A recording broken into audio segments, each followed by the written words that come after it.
நாம் இப்பொழுது கர்த்தருடைய வார்த்தைக்கு நேராக கடந்து போகிறோம். ஒரு வசனத்தை நாம் வாசிக்கலாம். தெசலோனிக்கேயருக்கு எழுதின நிருபம், முதலாவது நிருபம், 1 தெசலோனிக்கேயர் 4ஆம் அதிகாரம் 16-17 வசனத்தை வாசிங்கள். 16. ஏனெனில் கர்த்தர் தாமே ஆரவாரத்தோடும் பிரதான தூதனுடைய சத்தத்தோடும் தேவ எக்காலத்தோடும் வானத்திலிருந்து இறங்கி வருவார். அப்பொழுது கிறிஸ்துவுக்குள் மரித்தவர்கள் முதலாவது எழுந்திருப்பார்கள்.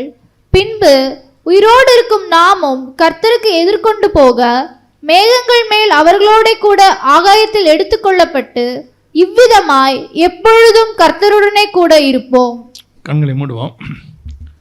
நல்ல தகப்பனே, எங்கள் சர்வ வல்லமையுள்ள ஆண்டவரே, இந்த அருமையான நேரத்திற்காக உமக்கு ஸ்தோத்திரம். மகிமையுள்ள கரத்தில் எங்களை தாழ்த்துகிறோம் ஆண்டவரே. உம்முடைய வார்த்தையினால் இடை கட்டுகிறவரே ஆண்டவரே, இந்த நேரத்திலும் கூட உம்முடைய வார்த்தையினால் இடை கட்டும்படி நாங்கள் செபிக்கிறோம். வந்திருக்கிற ஒவ்வொருத்தரோடும் கர்த்தர் பேசுவீராக. நாங்கள் திரும்பி போகும்பொழுது வசனத்தை பெற்றுக்கொண்டவர்களாய் திரும்பி போக, ஆயத்தப்பட்டவர்களாய் திரும்பி போக கர்த்தர் கிருபை பாராட்டுங்கப்பா. இம்மட்டும் எங்களை தாங்கி நடத்தின இம்மானுவேலரே, இனிமேலும் நீ நடத்த போகிற தயவுக்காக உமக்கு ஸ்தோத்திரம். நீர் மாத்திரம் மகிமைப்படும். எங்கள் ஆண்டவர் இயேசுவின் நாமத்தில் பிதாவே, அல்லேலூயா. 1 தெசலோனிக்கேயர் 4:16-17. கர்த்தர் தாமே ஆரவார சத்தத்தோடும் பிரதான தூதனுடைய சத்தத்தோடும் தேவ எக்காலத்தோடும் இறங்கி வருவார். அப்பொழுது கிறிஸ்துவுக்குள் மரித்தவர்கள் முதலாவது எழுந்திருப்பார்கள். பின்பு உயிரோடு இருக்கிற நாம் கர்த்தருக்கு எதிர்கொண்டு போக மேகங்கள் மேல் அவர்களோடு கூட ஆகாயத்தில் எடுத்துக்கொள்ளப்பட்டு இவ்விதமாய் எப்பொழுதும் கர்த்தருடன் கூட இருப்போம். இந்த வசனத்தை குறித்து நமக்கு நன்றாக தெரியும், இது எதுக்கு யூஸ் பண்ணுற வசனம்னு சொல்லி. பொதுவாக நீங்கள் கேட்டிங்கன்னு சொன்னால், கிறிஸ்தவத்தில் இப்போது சில காரியங்களை, சில வசனத்தை இதுக்கென்று நாம் பிரித்து வச்சுருக்கிறோம். பாட்டை கூட அப்படி தான் பிரித்து வச்சுருக்கிறோம், எல்லாத்தையும் பிரித்து வச்சுருக்கிறோம். அந்தந்த வசனம் அதுக்கு தீங்கு வராததற்கு முன்னே நீதிமான் எடுத்துக்கொள்ளப்படுகிறான். இந்த வசனத்தை எங்கே பார்த்துருக்குறீங்க? அடக்காராதனை இல்லை. ஏன்னா அது அடக்காராதனைக்கு எழுதின வசனம் தானே, அப்படியா இருக்குது. சில பாட்டெல்லாம் பார்த்தீங்கன்னா ரொம்ப அருமையான பாட்டு, அதை நம்மால் சாவு பாட்டுன்னு மாற்றி வச்சுருக்கான். ஆனந்தமாய் இன்பக்கானான் இல்லை, இன்று காண்பேனோ எருசலேமை. இதெல்லாம் கேட்ட உடனே நம்ம என்ன முடிவு பண்ணிட்டோம்? வீட்டில் இப்போ ஆனந்தமாக இன்பக்கானன் பாடினே அவன் கேட்குறான், ஏன் சாவு பாட்டு பாடுறீங்க? சாரா நவரஜம்மா சாவு பாட்டு தானே பாடினாங்க. இன்றைக்கி நம்ம எல்லாருமே அது ஒரு கேட்டகரைஸ்ட் பண்ணி வச்சுருக்கிறோம், சாவு பாட்டு, கல்யாண பாட்டு அப்படின்னு சொல்லி. அந்த மாதிரி வசனத்தையும் இப்போ கேட்டகரைஸ்ட் பண்ணிட்டோம். எப்படி பண்ணிட்டோம்னா, இந்தந்த வசனம் அதுக்கு தான் அப்படின்னு சொல்லி. இந்த 1 தெசலோனிக்கேயர் 4:16-17 எங்கேயாவது கேட்டிருக்கிறீங்களா? இதை எங்கேயாவது பார்த்துருக்குறீங்களா? பொதுவாக இந்த வசனத்தை எங்கே வாசிப்பாங்க? சாவு வீட்டில் தான் வாசிப்பாங்க எல்லாம். ஆக்சுவலாக இது வந்து ஒரு மகிமையான வசனம். என்னன்னா, எடுத்துக்கொள்ளப்படுதலை பற்றினதான ஒரு மிக முக்கியமான வசனம். ஆண்டவர் வரும்போது நம்ம எப்படி எடுத்துக்கிட்டு, சபையை எடுத்துக்கொள்ளப்பட்டு எப்படி மேகத்தில் ஆகாயத்தில் அவரோடு கூட இருக்க போகுது அப்படிங்கிறதுக்கான ப்ரூஃபான வசனம். இந்த வசனம் இப்போ நமக்கு எப்படி மாறிடுச்சு? சாவு வீட்டில் வாசிக்கிற வசனமாக மாறிவிட்டது. சரி, நம்ம இந்த வசனத்தில் இருந்தால் நாம் இன்னைக்கு கொஞ்சம் தியானிக்க போகிறோம். சரி, கொஞ்சம் நேரம் தான் தியானிக்க போகிறோம் இந்த வசனத்திலிருந்து. அந்த வசனத்தை நீங்கள் வாசிக்கும் போது பாருங்கள், 16-17 இந்த ரெண்டுத்துலையும் பாருங்கள், ஒரு மிக முக்கியமான விஷயம் அதில் இருக்குது. என்ன அப்படின்னு கேட்டால், நிறைய செய்திகள் இதில் கேட்டிருப்பீங்க. ஒரு சில காரியங்கள் ஆண்டவர் எனக்கு உணர்த்தினார், அதை தான் உங்களுக்கு இன்றைக்கி நம்ம பார்க்க போகிறோம். என்னென்னா, அந்த வசனத்தில் பார்த்தீங்கன்னா 3 விதமான சத்தத்தை நீங்கள் அந்த வசனத்தில் கேட்க முடியும். 1 தெசலோனிக்கேயர் 4:16 கர்த்தர் தாமே ஆரவாரத்தோடும், முதல் சவுண்டு. 2வது பிரதான தூதனுடைய சத்தத்தோடும். 3வது தேவ எக்காலத்தோடும் வானத்திலிருந்து இறங்கி வருவார். அப்போ கர்த்தர் வரும்போது 3 விதமான சத்தங்கள் அங்கே போடப்படுகிறது. 1 கர்த்தர் தாமே ஆரவாரத்தோடும், 2வது பிரதான தூதனுடைய சத்தத்தோடும், 3வது தேவ எக்காலத்தோடும் நடக்குது. கர்த்தருடைய வருகை எவ்வளோ நேரம் நடக்கும்? 1 கொரிந்தியர் 15ஆம் அதிகாரம் 51வது வசனத்தை வாசிங்க. 1 கொரிந்தியர் 15ஆம் அதிகாரம் 51. இதோ ஒரு ரகசியத்தை உங்களுக்கு அறிவிக்கிறேன், நாம் எல்லாரும் நித்திரையடைவதில்லை, ஆகிலும் கடைசி எக்காலம் தொனிக்கும் போது ஒரு நிமிஷத்திலே ஒரு இமை பொழுதிலே நாம் எல்லாரும் மறுரூபமாக்கப்படுவோம். அப்ப நல்லா கவனிங்க, கர்த்தருடைய வருகை சம்பவிக்க போற டியூரேஷன் எவ்வளவு அப்படின்னு கேட்டீங்கன்னா, ஒரு நிமிஷத்துல ஒரு இமை பொழுதுல கிட்டத்தட்ட 60 செகண்ட்ஸ் மேக்சிமம். ஒரு நிமிஷம்னா 60 செகண்ட், ஒரு இமை பொழுதுனா 1 செகண்ட். 1 செகண்ட்ல இருந்து 60 செகண்டுக்குள்ளதான் வருகை சம்பவிக்க போகுது. இது எவ்வளோ பெரிய ஒரு மிக முக்கியமான விஷயம் பாருங்க. எதுக்கு சொல்றேன் அப்படின்னா, நம்ம ஆண்டவர் மட்டும் வருகை 1 மணி நேரம் நடக்கும்னு சொல்லியிருந்தாருன்னு வச்சுக்கோங்க, என்ன நடந்திருக்கும்? இன்னைக்கு உள்ள நேரத்தில் ₹1 ரட்சிக்கப்பட மாட்டான். அதான் 1 மணி நேரம் கடைசியாக டைம் இருக்குதே, எல்லாரும் மெசேஜை போட்டு வச்சுருப்பான், ஸ்டோர் பண்ணி ஏற்கனவே ரெக்கார்ட் பண்ணி வச்சுருப்பான். வருகை சம்பவிக்க ஆரம்பித்த உடனே அத்தனை பேருக்கும் ஃபார்வர்ட் பண்ணிடுவான். இயேசு வந்துட்டாரு, இன்னும் 59 நிமிஷம் மிச்சம் இருக்கிறது, 58 நிமிஷம் மிச்சம் இருக்கிறது, மன்னிப்பு கேட்கிறவரெல்லாம் மன்னிப்பு கேட்டுக்கொள்ளுங்கள். கடைசி நேரத்தில் சில ஊழியங்களும் ஆரம்பிச்சிருப்பாங்க, கடைசி கால மன்னிப்பு ஊழியம்னு. அந்த நேரத்தில் பாவ மன்னிப்பு வழங்கப்படும். 1 மணி நேரத்துக்குள்ளே அத்தனை பேரும் ஞானஸ்நானம் எடுத்துருவான். அங்கங்கே இருக்கிறவன் தண்ணியில் முங்கி வந்துடுவான். அதுக்குன்னே சில ஊழியக்காரங்க இருப்பாங்க. இப்போ எல்லாம் சேர்ந்து பார்த்தீங்கன்னா 1 மணி நேரத்தில் உலகமே ரட்சிக்கப்பட்டுரும். ஏன்னா இன்றைக்கி இருக்கிற டெக்னாலஜி அவ்வளவு ஃபாஸ்ட். ஒரே நிமிஷத்தில் டோட்டல் வேர்ல்டுக்கும் நீங்கள் மெசேஜ் அனுப்ப முடியும். ஒரு நிமிஷத்தில் உலகம் அனைத்துக்கும் நீங்கள் எல்லாத்தையும் செய்ய முடியும். இன்றைக்கி அந்த அளவுக்கு ஃபாஸ்ட்டாக இருக்குது டெக்னாலஜி. 2000 வருஷத்துக்கு முன்னாடி ஆண்டவர் சொல்கிறார் இந்த வார்த்தையை. ஒருவேளை ஆண்டவர் அன்னைக்கு 1 மணி நேரம் சொல்லியிருந்தாருன்னா, அரை மணி நேரம்னு சொல்லியிருந்தா கூட இன்றைக்கி எல்லாரும் சொல்லியிருப்பாங்க, கவலைப்படாதீங்க, அரை மணி நேரம் நமக்கு டைம் இருக்குது. ஆண்டவர் வந்து அடுத்த 30 நிமிஷத்துக்குள்ளே நீங்கள் பாவரிக்கை பண்ணி ஞானசானம் வாங்கிடலாம், டோன்ட் ஒரி, அதுக்கு நாங்கள் கேரண்டி அப்படின்னு ஊழியம் தொடங்கியிருப்பான். ஆனால் கர்த்தர் அன்னைக்கே சொல்லிட்டாரு நமக்கு டியூரேஷன் எவ்வளவு? 1 செகண்டு. 1 செகண்டு 1 நிமிஷம், 60 செகண்ட்ஸ் தான் மொத்தமே டைம். இது வந்து இன்னைக்கு உள்ள டெக்னாலஜிக்கு ஏற்ற மாதிரி அன்னைக்கு சொல்லியிருக்கிறார் ஆண்டவர். சரி, அது இருக்கட்டும் ஒரு பக்கம். நாம் இன்னைக்கு என்ன பார்க்குறோம்னா, 1 நிமிஷத்தில் ஒரு இமை பொழுதுல வருகை சம்பவிக்க போகுது. ஆனால் 1 தெசலோனிக்கேயர் 4:16 நீங்கள் வாசிச்சிங்க, கர்த்தர் தாமே ஆரவாரத்தோடும் பிரதான தூதனுடைய சத்தத்தோடும் தேவ எக்காலத்தோடும் இறங்கி வருவார். அப்படின்னா கவனிங்க, 1 நிமிஷத்துக்குள்ள 3 விதமான சத்தங்கள் போடப்படுகிறது. வருகை சம்பவிக்க போறது ஒரே 1 நிமிஷம் தான், அதோட டியூரேஷன் 1 மினிட். அந்த 1 நிமிஷத்துல 3 சவுண்ட் இருக்குது. கர்த்தருடைய ஆரவார சத்தம், 2வது பிரதான தூதனுடைய சத்தம், 3வது தேவ எக்காலம். இந்த 3 சத்தத்தை ஏன் போடணும்? இந்த 3 சத்தம் சொல்லப்படுவதற்கு என்ன காரணம்? இதோடைய நிறைவேறுதல் எங்க இருக்குது? இது தீர்க்க தரிசனமாக உரைக்கப்பட்டிருக்கு நடக்க போகுதுன்னு. அப்படி நடக்கிறது எங்க இருக்கு அப்படின்னு கேட்டீங்கன்னா, வெளிப்படுத்தின விசேஷம் 10ஆம் அதிகாரம், 11ஆம் அதிகாரம், 12ஆம் அதிகாரத்தில் 10, 11 இதை குறித்து சொல்லப்பட்டிருக்கிறது. அப்ப நல்லா கவனிச்சு கொள்ளுங்க. ஆண்டவர் சொன்னபடியே துல்லியமாக இந்த கடைசி காலத்தில் சம்பவங்கள் நடக்கும்போது நம்ம வருகைக்கு காத்திருக்கிறோம். வருகைக்கான நேரம் 1 நிமிஷம் தான். ஆனால் இந்த 1 நிமிஷத்தில் கர்த்தர் இந்த 3 சத்தங்களை போடுவது எதற்காக? இந்த ஒவ்வொரு சத்தத்துக்கு பின்னாடியும் கர்த்தர் ஒரு மிகப்பெரிய திட்டத்தை வைத்திருக்கிறார். அதுக்கு தான் இந்த 3 சவுண்ட் போடப்படுகிறது. எது ஒன்றுமே ஆண்டவர் சும்மா செய்யல. பொதுவாக நம்ம நினைக்கிறோம்ல, ஏதோ சும்மா சொல்லி வச்சிருக்கிறார் போல. நீங்கள் சில கூட்டங்கள் நடக்கும்போது பார்த்தீங்கன்னா ஆளாளுக்கு சவுண்டு போட்டுக்கிட்டு இருப்பான். இங்கே மேலே இருக்கிறவங்களும் பேசிக்கிட்டு இருப்பாங்க, கீழே இருக்கிறவங்களும் பேசிக்கிட்டு இருப்பாங்க. அப்புறம் பார்த்தீங்கன்னா சமைக்கிற கூடத்தில் அவங்களும் பேசிக்கிட்டு இருப்பாங்க, பார்க்கிங் இருக்கிறவங்க அவங்களும் ஆளாளுக்கு ஒவ்வொருத்தரும் சவுண்டு போட்டுக்கிட்டு இருப்பாங்க. அந்த மாதிரி ஆண்டவர் ஏதோ சும்மா எல்லாரும் சவுண்டு போடுங்க, நம்ம போய் வருகையில் போயிட்டு வருவோம்னு சொல்லி வரல. கர்த்தர் செய்கிற ஒவ்வொரு விஷயத்துக்கு பின்னாடியும் பரலோகத்தினுடைய ஒரு திட்டம் இருக்கும். அதுவும் தேவன் செய்கிறார்னா அதுக்கு பின்னாடி மகிமையான திட்டம் ஒன்று இருக்கும். அப்போ இந்த வசனத்தில் 3 சத்தங்கள் போடப்படுகிறது. கர்த்தர் தாமே ஆரவாரத்தோடு, 2வது பிரதான தூதனுடைய சத்தம், 3வது தேவ எக்காலம். இந்த 3 சத்தத்துக்கு பின்னாடி இருக்கிற தேவ திட்டம் என்ன? இதை கர்த்தர் போடுவதற்கு என்ன காரணம் அப்படிங்கிறத நாம் இந்த காலை வேளையில், ஏன்னா இது நம்மோடு கூட சம்பந்தப்படுது. இது நாம வருகையில் போகும்போது நடக்க போறதான சம்பவம். அந்த சம்பவத்தில் இந்த சத்தம் கேட்கப்பட போகுது. அது ஏன் இந்த சத்தம் போடப்பட போது நமக்கு தெரியணும். முதல்ல நமக்கு அது கேட்கணும். இப்போ நம்ம எல்லாம் எதுக்கு காத்திருக்கிறோம்? பொதுவாக நம்ம எந்த சத்தத்துக்கு காத்திருக்கிறோம்? நமக்கு பாட்டே என்ன பாட்டு பாடுது? எக்கால சத்தம் அப்படிதானே இருக்குது. நம்ம எல்லாம் எதுக்கு தான் காத்திருக்கிறோம்? எக்கால சத்தத்துக்கு காத்திருக்கிறோம். பொதுவாக நான் கொஞ்சம் விளையாட்டாக சொல்லுவேன், இந்த 3 சவுண்டுக்கு பின்னாடி இருக்கிற, நான் சொல்கிறது இப்போ செய்தி இல்லை, சும்மா விளையாட்டாக சொல்லுவேன், செய்திக்கு பின்னாடி செய்தியில் வேறு விஷயம் இருக்குது. 3 சவுண்டு ஏன் போடுறாங்க அப்படின்னா, கர்த்தருடைய சவுண்டு கேட்டுட்டு ஃபஸ்ட்டு வரவன் ஒருத்தன் இருக்கான். இந்த கர்த்தர் சவுண்டுக்கு செவி சாய்க்காத ஒருத்தன் இருக்கான் சர்ச்சுக்குள்ளே. 3 க்ரௌடு இருக்கும். ஒன்று கர்த்தருடைய சத்தத்தை கேட்ட உடனே சொல்லும் அடியேன் கேட்கிறேன்னு ஒரு சவுண்டு இருக்குது. சொன்ன உடனே அவன் சொல்லுங்க கர்த்தாவேன்றுவான். இவங்கெல்லாம் டக்குன்னு டேக் ஆஃப் ஆயிடுவாங்க.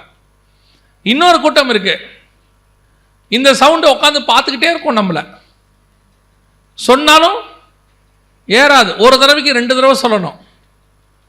இந்த சவுண்டுக்கு தான் தூதம் வர்றது.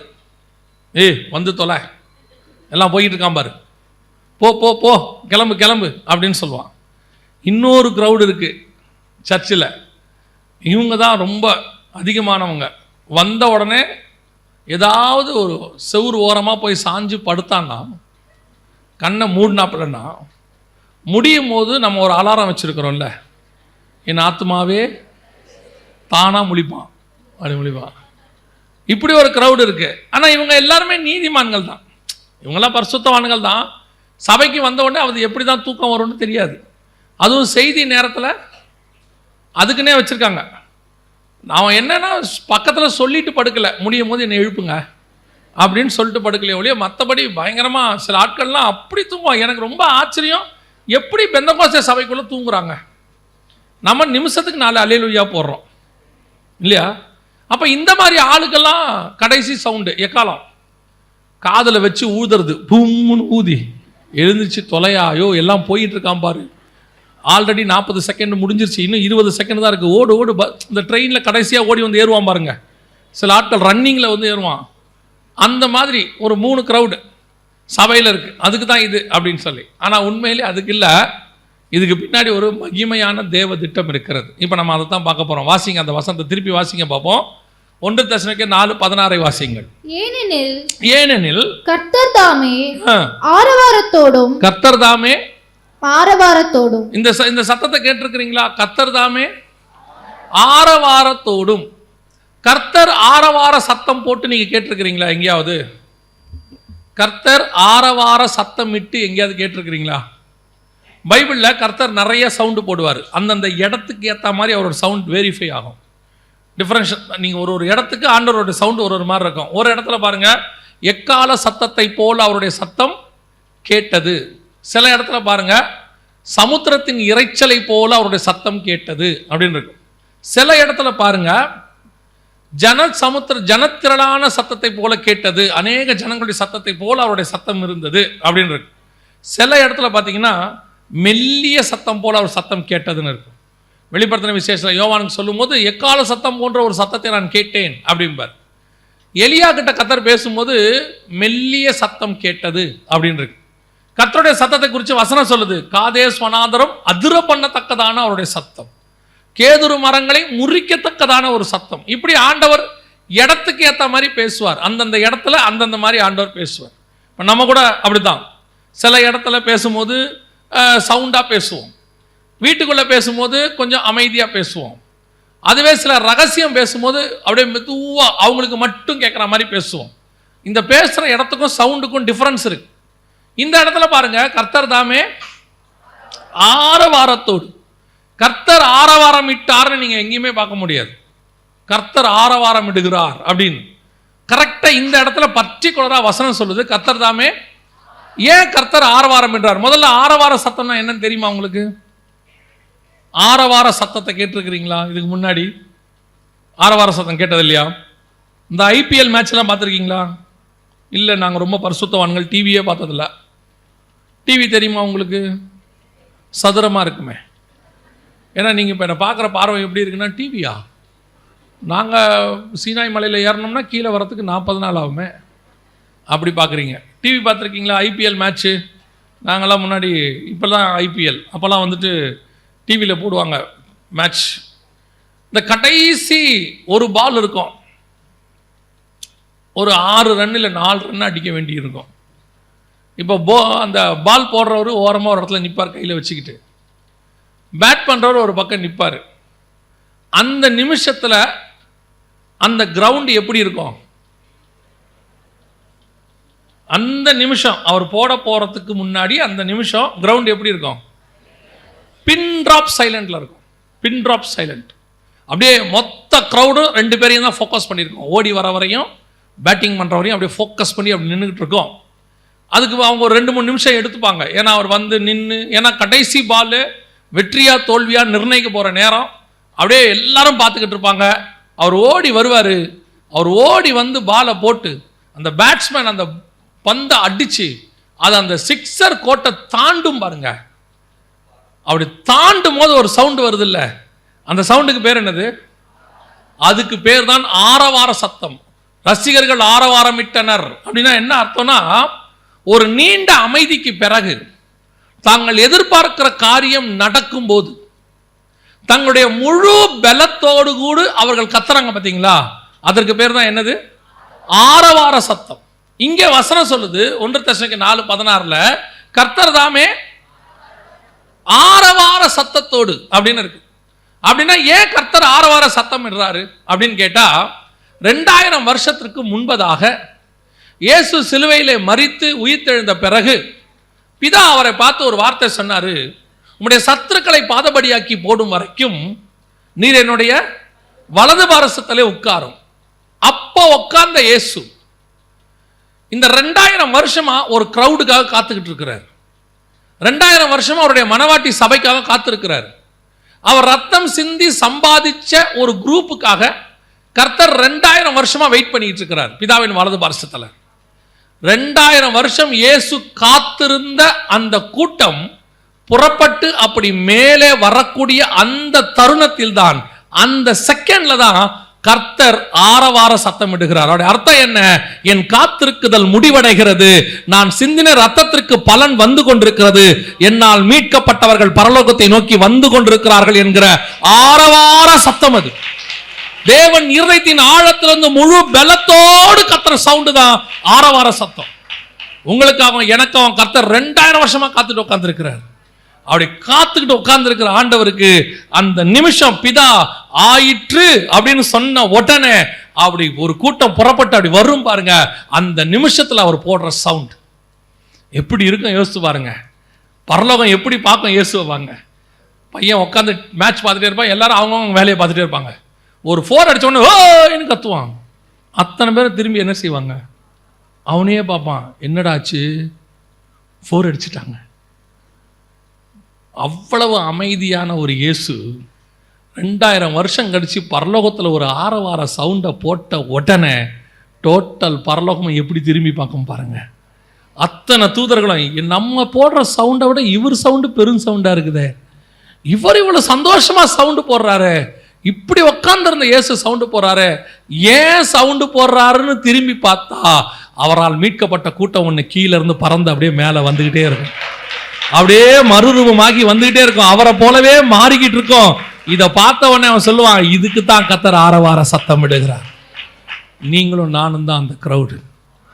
உங்களுக்காகவும் எனக்காகவும் தான் கர்த்தர் அந்த சவுண்டு போட போறார். நாம் அந்த க்ரௌடில் இருப்போமா? நாம் அந்த சவுண்டு பாத்திரவான்களாக இருப்போமா? பல நேரங்களில் நமக்கு இந்த மகிமை தெரியறது கிடையாது. பல நேரங்களில் நாம் இதை உணர்றது கிடையாது. பாருங்க, நம்முடைய ஸ்பெஷாலிட்டி என்ன தெரியுங்களா? சபையினுடைய ஸ்பெஷாலிட்டி எப்பவும் சொல்லுவேன், நமக்காக யாரெல்லாம் காத்துக்கிட்டு இருக்காங்க தெரியுமா? ஒரு பக்கம் இயேசு வலது பாரசத்தில் உட்கார்ந்து காத்துக்கிட்டு இருக்கிறார். இன்னொரு பக்கம் பரதீசிக்குள்ளே கிறிஸ்துவுக்குள் மரித்தவர்கள், பழைய ஏற்பாட்டு பரிசுத்தவான்கள் எல்லாரும் உட்கார்ந்துருப்பாங்க. அதான் நான் சொல்லுவேன், ஒரு கற்பனை. நான்லாம் பரலோகத்துக்கு போகல, சரியா? நான் சொல்கிறது ஒரு கற்பனை, நானாக யோசிச்சது. நீங்கள் போய் அப்புறம் எம்டி ஜெகன் பரலோகத்துக்கு போயிட்டு வந்தாரான்னு சொல்லிடாதீங்க. ஏன்னா இப்போ பூமியில் போகிறத விட பரலோகத்துக்கு போகிற ட்ரிப்பு தான் அதிகமாக இருக்குது. எல்லாரும் போயிட்டு வரான். ஒரு 2 வருஷமாக லாக்டவுனுங்கிறதுனால யாரும் போகல. அதுக்கு முன்னாடி நிறைய போயிட்டு வந்தாங்க. அப்படி பரதீசிக்குள்ளே போனால் அங்கே ஆபிரகாம் உட்காந்துருப்பார். ஈசாக்கு அவரை கேட்பார், அப்பா 2000 வருஷமாக இங்கே உட்காந்துருக்குறோம், அதுக்கு முன்னாடி 2000 வருஷமாக மேல் பாதாளத்தில் இருந்தோம். இயேசு மரித்து நம்மளை எல்லாம் மேலே கொண்டு வந்து பேரடைஸில் விட்டுட்டாரு, நம்மளும் பேரடைஸில் வந்து உட்காந்துட்டோம். இந்த பரலோகத்துக்குள்ளே நம்ம எப்போ தான்ப்பா போவோம்? நம்ம உட்காந்துருக்கிறது நல்ல இளைப்பாறுதல் ஸ்தலம் தான், பேரடைஸ் தான். ஆனால் எப்பப்பா அந்த பரலோகத்துக்கு போவோம், சிங்காசனத்தில் போய் எப்போ நம்ம பிதாவாகிய தேவனை பார்ப்போம் அப்படின்னு உடனே ஆபிரகாம் சொல்வார், போகலாம்ப்பா, இன்னும் கொஞ்சம் விஐபிஸ் வர வேண்டி இருக்குது. இவங்கெல்லாம் வந்துட்டாங்கன்னா நாம் எல்லாம் என்ன செஞ்சிடலாம், ஒன்றா உள்ளே போகலாம். அவங்க வர்றதுக்காக தான் வெயிட் பண்ணிகிட்ருக்குறோம். அப்போ ஈசாக்கு கேட்பார், யார்ப்பா விஐபி? முற்பிதாக்கள் நீங்கள், நான், யாக்கோபு இங்கே தான் இருக்கோம், மோசே இங்கே தான் இருக்கார், தாவீதும் இங்கே தான் இருக்கார், இன்னும் யாருப்பா விஐபி? ஆபிரகாம் சொல்வார், இல்லைப்பா, சூலூர்லேருந்து கவர்மெண்ட் சர்ச்சிலேருந்து கொஞ்சம் பேர் அங்கே வர வேண்டி இருக்கிறது, அநேகர் புறப்பட்டு மேலே வரணும்ப்பா. நாம் எல்லாம் வரும்போது தான்ப்பா ஒட்டு மொத்தமாக தான் உள்ளே நுழைய முடியும். அதான் வசனம் சொல்லுது, நாம் கிறிஸ்துவுக்கு மரித்தவர்களுக்கு முந்திக் கொள்ளுகிறது இல்லை, எல்லாரும் சேர்ந்து தான் ஒன்னே உள்ளே போவோம். அப்போ யோசிச்சு பாருங்க, ஒரு பக்கம் இயேசு பிதாவின் வலது பரிசத்தில் உட்காந்து வெயிட் பண்ணிட்டு இருக்கிறார், ஒரு பக்கம் பாரடைஸ்ல பழைய ஏற்பாட்டு பரிசுத்தவான்கள் கிறிஸ்துவுக்குள் மரித்தவர்கள் வெயிட் பண்ணிட்டு இருக்கிறாங்க. இது பத்தாவதுக்கு பாதாளத்தில் அந்தி கிறிஸ்து வேற உட்காந்துருக்கிறான். அந்த ஆவி எப்போ தாண்டா மேலே போவோம்? இல்லை இந்த சபை போனால் தான் போவோம். அவங்க எப்போ போவாங்க அது அவங்களுக்கும் தெரியாது இல்லை. ஒரு பக்கம் பாதாளத்து, ஏன்னா வசனம் சொல்லுது, நாம போன உடனே பாதாளத்திலிருந்து ஏறி வருகிற மிருகம் என்ன செய்யுது, ஆளுகை செய்ய தொடங்குது. தடை செய்கிறவன் நீக்கப்பட்டால் ஒழிய அந்த நாள் வெளிப்படாது. அக்கிரமத்தின் ரகசியம் இப்பொழுதே கிரியை செய்கிறது. 2 தெசலோனிக்கேயர் 2:6-7 இருக்கு. அக்கிரமத்தின் ரகசியம் இப்பொழுதே கிரியை செய்கிறது, ஆனாலும் தடை செய்கிறவன் நடுவில் இருந்து நீக்கப்படும் முன்னே அது வெளிப்படாது. ஒரு பக்கம் பாதாளத்துல ஆவிகள் காத்திருக்குது 7 வருஷம் ஆளுகை செய்யறதுக்கு, ஒரு பக்கம் பாரடைஸ்ல பரிசுத்தவான்கள் காத்திருக்கிறாங்க, இன்னொரு பக்கம் பரலோகத்துல வலது பாரிசத்துல இயேசு உட்கார்ந்து காத்துக்கிட்டு இருக்கிறாரு. இவ்வளோ பேரும் யாருக்கு காத்துக்கிட்டு இருக்கிறாங்க? நமக்காக காத்துக்கிட்டு இருக்கிறாங்க, சபைக்காக, மனவாட்டிக்காக காத்துக்கிட்டு இருக்கிறாங்க. நாம என்ன பண்ணிட்டு இருக்கிறோம்? அதுதான் ரொம்ப முக்கியம். இப்ப நம்ம என்ன பண்ணிட்டு இருக்கிறோம்? இதை பத்தி எதுவுமே தெரியாம உட்காந்துட்டு இருக்கோம். நம்ம கிட்ட இருக்கிற மேன்மையை பத்தி நமக்கு ஒண்ணுமே தெரியல. பிதாவாகிய தேவன் நிறைய கல்யாண விருந்து ரெடி பண்ணியிருக்கிறாராம்மா. நம்ம போகும்போது கல்யாண விருந்து நடக்கும்போது, ஆட்டுக்குட்டியனுடைய கல்யாண விருந்து, அவர் விருந்து பண்ணால் எப்படி இருக்கும் யோசிச்சு பாருங்களேன். ஒரு கற்பனை தான் இதுவும். அப்படியே பெரிய டேபிள், அதில் இல்லாத ஃப்ரூட்ஸே கிடையாது, இல்லாத சாப்பாடே கிடையாது, ஆனால் வெஜிடேரியன் தான், டோன்ட் வரி. ஃபுல்லாக நீங்கள் உடனே ஆடு மாடுலாம் நினச்சிடக்கூடாது, பரலோகத்தில் நடக்குது, அங்கே மாம்சம் ரத்தம் புசிப்பதில்லை, சரியா? அப்போ ஃபுல்லாக அப்படியே பயங்கரமான காரியங்கள், நீங்கள் பார்க்காத அத்தனை வெரைட்டிஸ் இருக்கு. எல்லாம் ரெடி பண்ணோன்னே தூதர்கள் கேட்பாங்க, எப்பா எல்லாம் ரெடி ஆயிடுச்சு, என்ன பண்ணணும்? கொஞ்சம் இரு, முக்கியமான ஆளுங்க வந்து சாப்பிடணும். இவன் வந்து என்ன செய்யணும்? அவனுக்கு தான் இந்த விருந்து ஏற்பாடு பண்ணியிருக்கிறேன், அவன் வரணும். அப்படியா? அவங்களாம் எங்கே இருக்காங்க அப்படின்னு சொல்லிட்டு இப்படி எட்டி பார்த்தா நம்மால் டீ கடையில் சமோசாவுக்கு சண்டை போட்டுக்கிட்டு நிற்பான். நான் 2 கேட்டேன், நீ 1 கொடுத்துருக்க, என்ன சூடாவே இல்லை. அந்த தூதன் எப்படி மண்டையில் அடிச்சுப்பான் பாருங்க.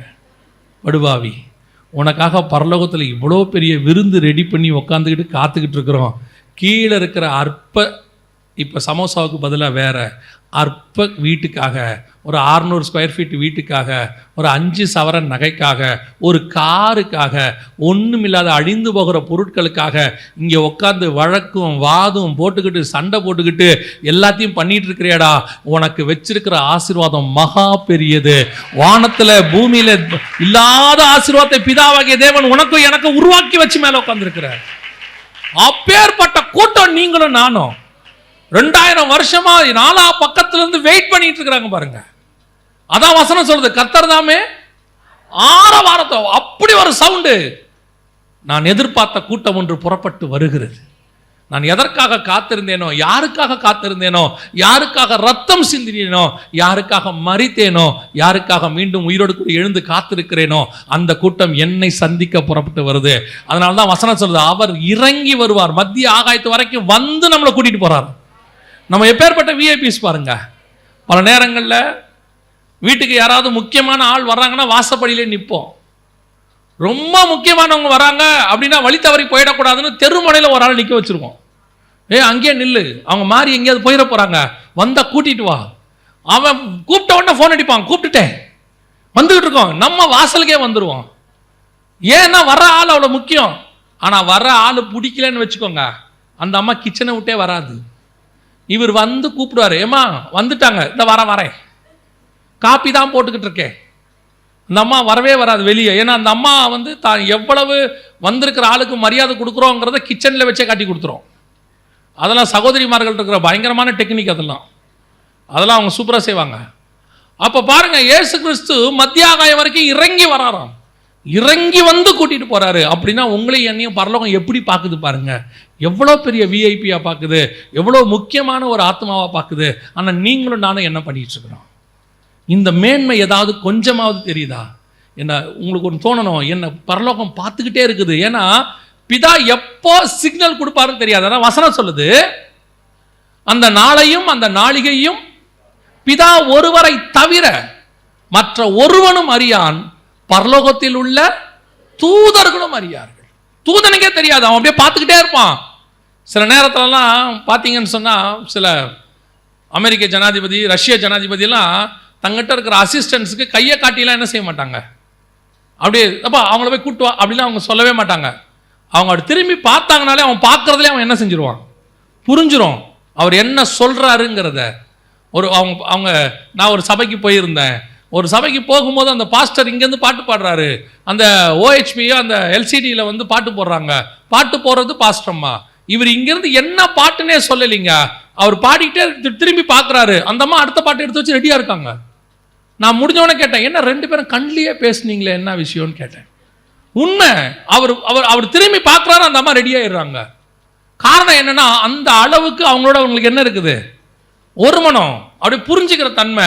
அந்த மாதிரி தான் தூதர் அப்படியே பார்த்துக்கிட்டே இருப்பான் பிதாவை.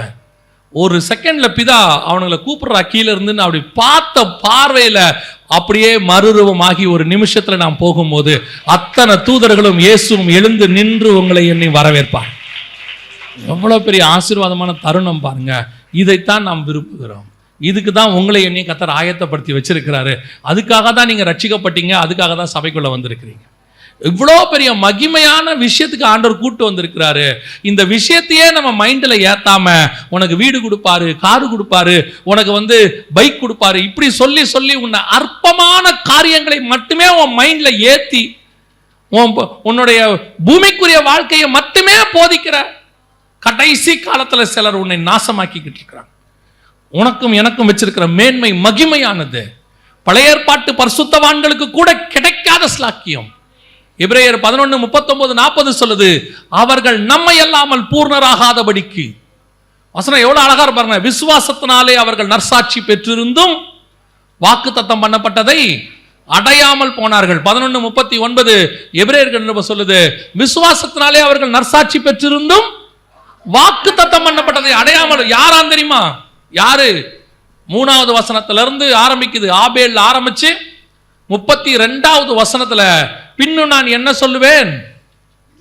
கிதியோன், பாராக், சிம்சோன், யெப்தா, தாவீது, சாமுவேல் என்பவர்களை குறித்தும் தீர்க்கதரிசிகளை குறித்தும் விவரம் சொல்ல வேண்டுமானால் காலம் போதும். அத்தனை பழைய ஏற்பாட்டு பரிசுத்தவானையும் சொல்லிட்டு சொல்றாரு, இவர்கள் எல்லாரும் விசுவாசத்தினாலே நற்சாட்சி பெற்றிருந்தும் வாக்குத்தத்தம் பண்ணப்பட்டதை அடையாமல் போனார்கள். இவங்கெல்லாம் சாதாரண ஆள் இல்ல, விசுவாசத்துல நற்சாட்சி பெற்றவர்கள். விசுவாசத்தின் தகப்பன் தாவீது, யாக்கோபே உன் கூடாரங்கள் எவ்வளவு அழகாய் இருக்கிறது. யோபு உத்தமனும் சன்மார்க்கனும் நீதிமான் ஒருவனும் அவனை போல் இல்லை. தானியேல் பிரியமான புருஷன் ஆகிய தானியேலே, தாவீது என் இருதயத்துக்கு ஏற்றவனாய் கண்டேன். மோசே ஒரு நண்பனோடு கூட பேசுகிறதை போல நான் பேசுகிறேன். யாரை பத்தி சாட்சி வேணும்? அத்தனை பேரும் தேவனோடு கூட சஞ்சரித்தவர்கள். நோவா தேவனோடு கூட சஞ்சரித்துக் கொண்டிருந்தான். ஏனோக்கு தேவனோடு கூட சஞ்சரித்துக் கொண்டிருந்தான். அத்தனை பேரும் நற்சாட்சி பெற்றவர்கள். ஆனால் அவர்களுக்கு கிடைக்காத ஒரு ஸ்லாக்கியம், அவர்கள் வாக்குத்தத்தம் பண்ணப்பட்டதை அடையாமல் போனார்கள். அந்த பழைய ஏற்பாட்டு பரிசுத்தவான்கள் அத்தனை பேருக்கும் கிடைக்காத ஒரு ஸ்லாக்கியம். வசனம் சொல்லுது, 40 சொல்லுது, அதே எபிரேயர் 11:40, அவர்கள் நம்மை அல்லாமல் பூர்ணராகாதபடி விசேஷித்த நன்மையானதொன்றை தேவன் நமக்கென்று முன்பதாகவே நியமித்து வைத்திருந்தார். அல்லேலூயா. நீங்களும் நானும் போனா மட்டும்தான் இந்த பழைய ஏற்பாட்டு பரிசுத்தவான்கள் நம்மோடு கூட புறப்பட்டு பரலோகத்துக்குள்ளே வர முடியும்.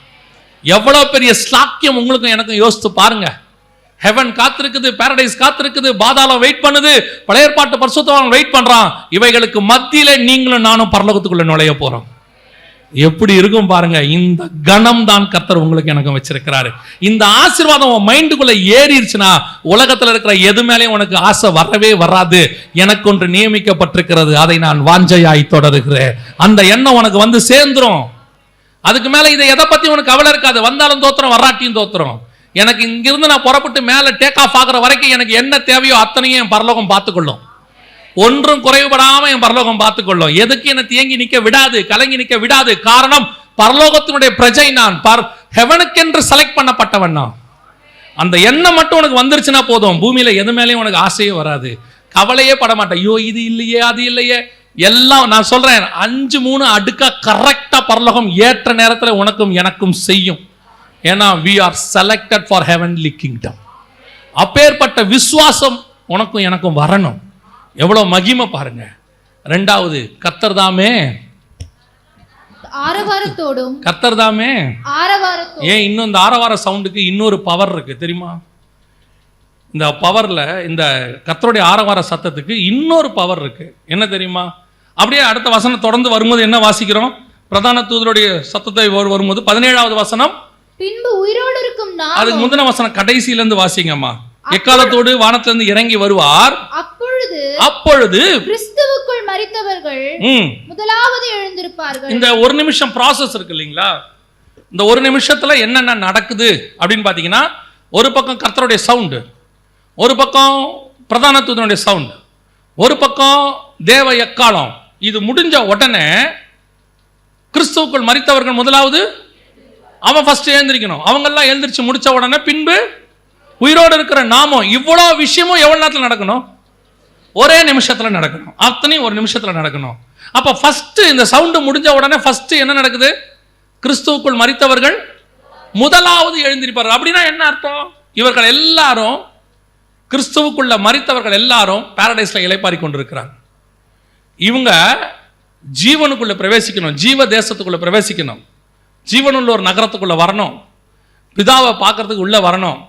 அப்ப கிறிஸ்துவுக்குள் மரித்தவர்கள் உயிரோட எழுந்திருக்கணும். அப்படின்னா அந்த ஜீவனை கொடுக்கிற சவுண்டு எங்க இருக்குன்னா, கர்த்தருடைய ஆரவார சவுண்டுக்குள்ள தான் இருக்கு.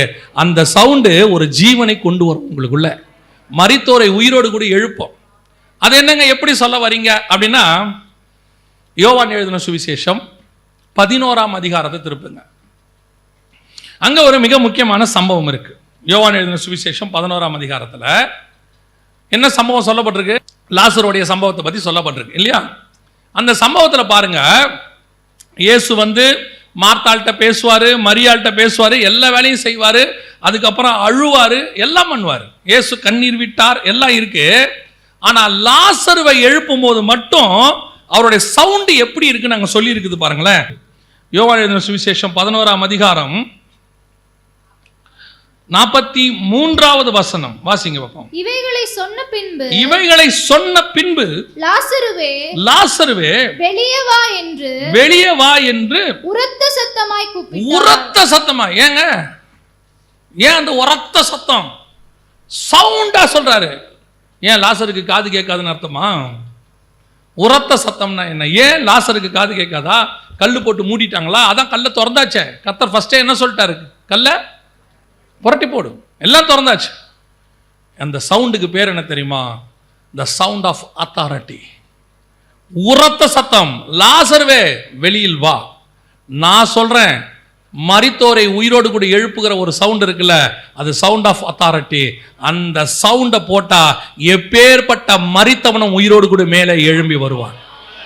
அந்த சவுண்டு கர்த்தருக்கு மட்டும்தான் உண்டு. அந்த அத்தாரிட்டி கர்த்தர்கிட்ட மட்டும்தான் உண்டு. அதான் வசனம் சொல்லுது, உரத்த சத்தமாய் லாசருவே வெளியில் வா. இயேசு கிறிஸ்துவோடைய ஒவ்வொரு ஆக்ஷனுக்கு பின்னாடியும் ஒரு ரீசன் இருக்கும். நல்லா கவனிச்சு பாருங்க. இயேசு கிறிஸ்து சாதாரண ஒரு தச்சனின் மகனாக பூமியில நடந்த மாதிரி தான் இருக்கும். ஆனா அவருடைய ஒவ்வொரு ஆக்டிவிட்டிஸ்க்கு பின்னாடியும் தான் பரலோகத்தினுடைய ராஜா என்பதை ஒரு நாளும் கர்த்தர் விட்டு கொடுக்க மாட்டார். அவருடைய பிரசங்கமாக இருக்கட்டும், அவருடைய உட்கார்ற தன்மையா இருக்கட்டும், வசனம் சொல்லும், அவர் உட்கார்ந்து பிரசங்கம் பண்ணினார். நீங்க எந்த இடத்துல வேணா பாருங்க, இயேசு கிறிஸ்துவ நின்னு பிரசங்கம் பண்ண மாட்டார். நீங்க எந்த இடத்துல வேணா எடுத்து பாருங்க, மலையின் மீது ஏறி உட்கார்ந்தார். லூக்கா எழுதின சுவிசேஷம் 5ஆம் அதிகாரத்துல பேதுரு கிட்ட போய் 2 போட்டை கேட்கிறாரு. 2-3 வசனத்துல இருக்கு. அவர் சொல்றாரு, பேதுருவே எனக்கு என்ன செய்ய, உன் போட்டை கொஞ்சம் கொடு. வாங்கின உடனே அதுல வசனம் என்ன சொல்றது, வாசிங்க. 5:3 நினைக்கிறேன், வாசிங்க. அப்பொழுது அந்த படகுகளில் ஒன்றில் ஏறினார். அந்த படகுகளில் ஒன்றில் ஏறினார். அது சீமோனுடையதா இருந்தது. அதை கரையிலிருந்து சற்றே தள்ளும்படி அவனை கேட்டுக்கொண்டு அந்த படவில் உட்கார்ந்து. ஏன் உட்கார்ந்து பேசுறாருங்க? எல்லா கரையில நிக்கிறான், பின்னாடி இருக்கிறவன் நிக்கிறான். இயேசு கிறிஸ்து படகுல நின்னாதான் பின்னாடி இருக்கிறவனுக்கு தெரியும். ஆனா இயேசு எப்படி பேசுறாரு? உட்கார்ந்து, மலையின் மீது ஏறி உட்கார்ந்து. ஏன் தெரியுமா? இயேசு கிறிஸ்து பண்ணது இப்ப நாங்க பண்ற மாதிரி பிரசங்கம் இல்ல, ஏத்துக்கோங்க, அது இல்ல. இயேசு கிறிஸ்து சொன்னது அத்தாரிட்டி. இயேசு கிறிஸ்து சொன்னது ஆர்டர். பூர்வத்தாருக்கு அப்படி சொன்னாங்க, நான் உனக்கு சொல்லுகிறேன். ராஜா சிட்டிசன்ஸோட பேசிக்கிட்டு இருக்கிறாரு. அந்த ராஜா எப்பவும் உட்கார்ந்து தான் பேசுவாரு, ஜனங்க நின்று தான் கேட்பாங்க. அதுதான் கர்த்தருடைய அத்தாரிட்டி. இயேசு கிறிஸ்து எங்க போனாலும், இயேசு கிறிஸ்து எருசலேமுக்குள்ள என்ட்ரா ஆகுறாரு. அது வரைக்கும் சாதாரணமா வந்த சீஷர்கள் இயேசு என்ட்ராறத பார்த்த உடனே வசனம் சொல்லுது, அவர்கள் பிரமித்து பயந்து அவருக்கு பின்னாடி ஏன் நடந்துதான் போறாரு. ஆனா இது வரைக்கும் நடந்ததுக்கும் எருசலேமுக்குள்ள இயேசு நடக்கிறதுக்கும் டிஃபரன்ஸ் இருக்குது. இது வரைக்கும் நடந்த நட சாதாரண நட. இப்ப ராஜா தலைநகரத்துக்குள்ள நுழையிறாரு, அவர் சிட்டிசன்ஸை பார்க்க போறாரு. அது வரைக்கும் அப்போஸ்தலர்கள் பார்த்துக்கிட்டே வரான். இது வரைக்கும் நடந்த நடைக்கும் இயேசு உள்ள போற நடைக்கும் டிஃபரன்ஸ் இருக்குது. இயேசுடைய ஒவ்வொரு ஆக்டிவிட்டீஸ்க்கு பின்னாடியும் பரலோகத்தினுடைய தன்மை வெளிப்படும். அப்ப இயேசு ஒருத்தனை உயிரோடு கூட எழுப்புறாருன்னா சவுண்டு மாறும். சாதாரண சவுண்ட் இல்ல, அது பாதாளத்தில் இருக்கிறவனை மேலே எழும்பி வர பண்ற சவுண்டு, மரித்தோரை உயிரோடு கூட எழுப்புகிற சவுண்டு. அந்த சவுண்டு தான் உரத்த சத்தமிட்டார். அதே சவுண்டு தான் நீங்களும் நானும் பரலோகத்துக்கு எடுத்துக்கொள்ளப்படும் போது, அதற்கு முன்பாக மரித்தோரை உயிரோடு கூட எழுப்பும் போது கர்த்தர் ஒரு சவுண்டு போறார், ஆரவார சத்தம். அந்த சத்தத்தினுடைய விளைவு மரித்தோர் உயிரோடு கூட எழும்புவார். அல்லேலூயா. கிறிஸ்துவுக்குள் மரித்தவர்கள் முதலாவது எழுந்திருப்பார்கள். அது ரொம்ப முக்கியம். ஒருவேளை வருகை தாமதிச்சுன்னா நீங்களும் நானும் எங்கே யாருக்குள்ள மரிக்கணும்? கிறிஸ்துவுக்கு உள்ள மரிக்கணும். நிறைய பேர் கேட்கலாம், வருகை வருமா, இப்போ வருமா? அப்போ எப்போ வேணா வரட்டும், ஒன்றும் பிரச்சனை இல்லை, இன்னைக்கு வந்தாலும் தோத்துறோம். ஆனால் எப்போ மரணம் வரும்னு தெரியாது, எந்த நிமிஷம் வரும்னு தெரியாது. ஆனால் மரிக்கும் போது நீங்கள் நான் எதிர்கொள்ள மரிக்கணும், கிறிஸ்துவுக்கு உள்ள மரிக்கணும். கிறிஸ்துவுக்கு வெளியே மரிச்சிடக்கூடாது. நம்மளை பொறுத்த வரைக்கும் கல்றையில் இடம் கிடச்சிட்டா போதும், பாஸ்டர் வந்து அடக்காராதனை பண்ணால் போதும், அதான் சாட்டிஸ்ஃபேக்ஷன். நான் எப்பவும் சொல்லுவேன், பாஸ்டர் அடக்காராதனை பண்ணுறாரு, கல்றையில் கொண்டு போய் புதைக்கிறோம், அது இல்லாட்டியும் பிரச்சனை இல்லை. ஏன்னா எல்லாரையும் ஆதி காலத்தில் ரத்த சாட்சியம் மறிச்சவங்களெல்லாம் கல்றைக்குள்ளே கொண்டு போயெல்லாம் புதைக்கல, அடக்காராதனைலாம் பண்ணலை. அவனை எங்கெங்கேயோ சிலுவையில் போட்டு சாவடிச்சு விட்டாங்க, எல்லாரையும் தீயில போட்டு எரிச்சு தீக்கரை ஆக்கி விட்டாங்க, அவனையோ தீவில் கொண்டு போய் மிருகங்களுக்கு இரையாக்கிட்டாங்கன்னு எபிரேயர் 11 சொல்லுது. அதனால அடக்க ஆராதனை முக்கியமானதல்ல, பண்ணணும். பாடி இருந்துச்சுன்னா பண்ணிடுவோம், இல்லைன்னா கவர்மெண்ட் பண்ணோம், அதனால நாங்களே பண்ணி விட்டுறோம். ஆனால் அடக்காராதனை முக்கியம் அல்ல, நீ எதற்குள்ளே மரிக்கிறாய் என்பதுதான் முக்கியம். கிறிஸ்துவுக்கு உள்ள மரிக்கணும். கிறிஸ்துவுக்கு வெளியே மரிச்சா இந்த சவுண்ட் உனக்கு கேட்காது. கிறிஸ்துவுக்குள்ள மரிச்சவங்க தான் முதலாவது எழுந்திருக்க முடியும். இந்த கிறிஸ்துவுக்குள் மரித்த பரிசுத்தவான்கள் எழும்பி அப்படி வரும்போது பின்பு உயிரோடு இருக்கிற நாமும் மர்றூமாகி அவரோடு கூட மத்தியாகாயத்தில் ஒன்னா சேர போகிறோம். இந்த சந்தோஷமான தருணத்துக்கு தான் வேதம் சொல்லுகிறது, கர்த்தர் தாமே ஆரவார சத்தத்தோடு. அல்லேலூயா. இரண்டாவதாக அந்த வசனத்தை திருப்பி வாசிங்க, 1 தெசலோனிக்கேயர் 4:16 திருப்பி வாசிங்க பார்ப்போம். ஏனெனில் கர்த்தர் தாமே ஆரவாரத்தோடும் பிரதான தூதனுடைய சத்தத்தோடும். இது என்ன சவுண்டு? பிரதான தூதனுடைய சத்தம் என்ன?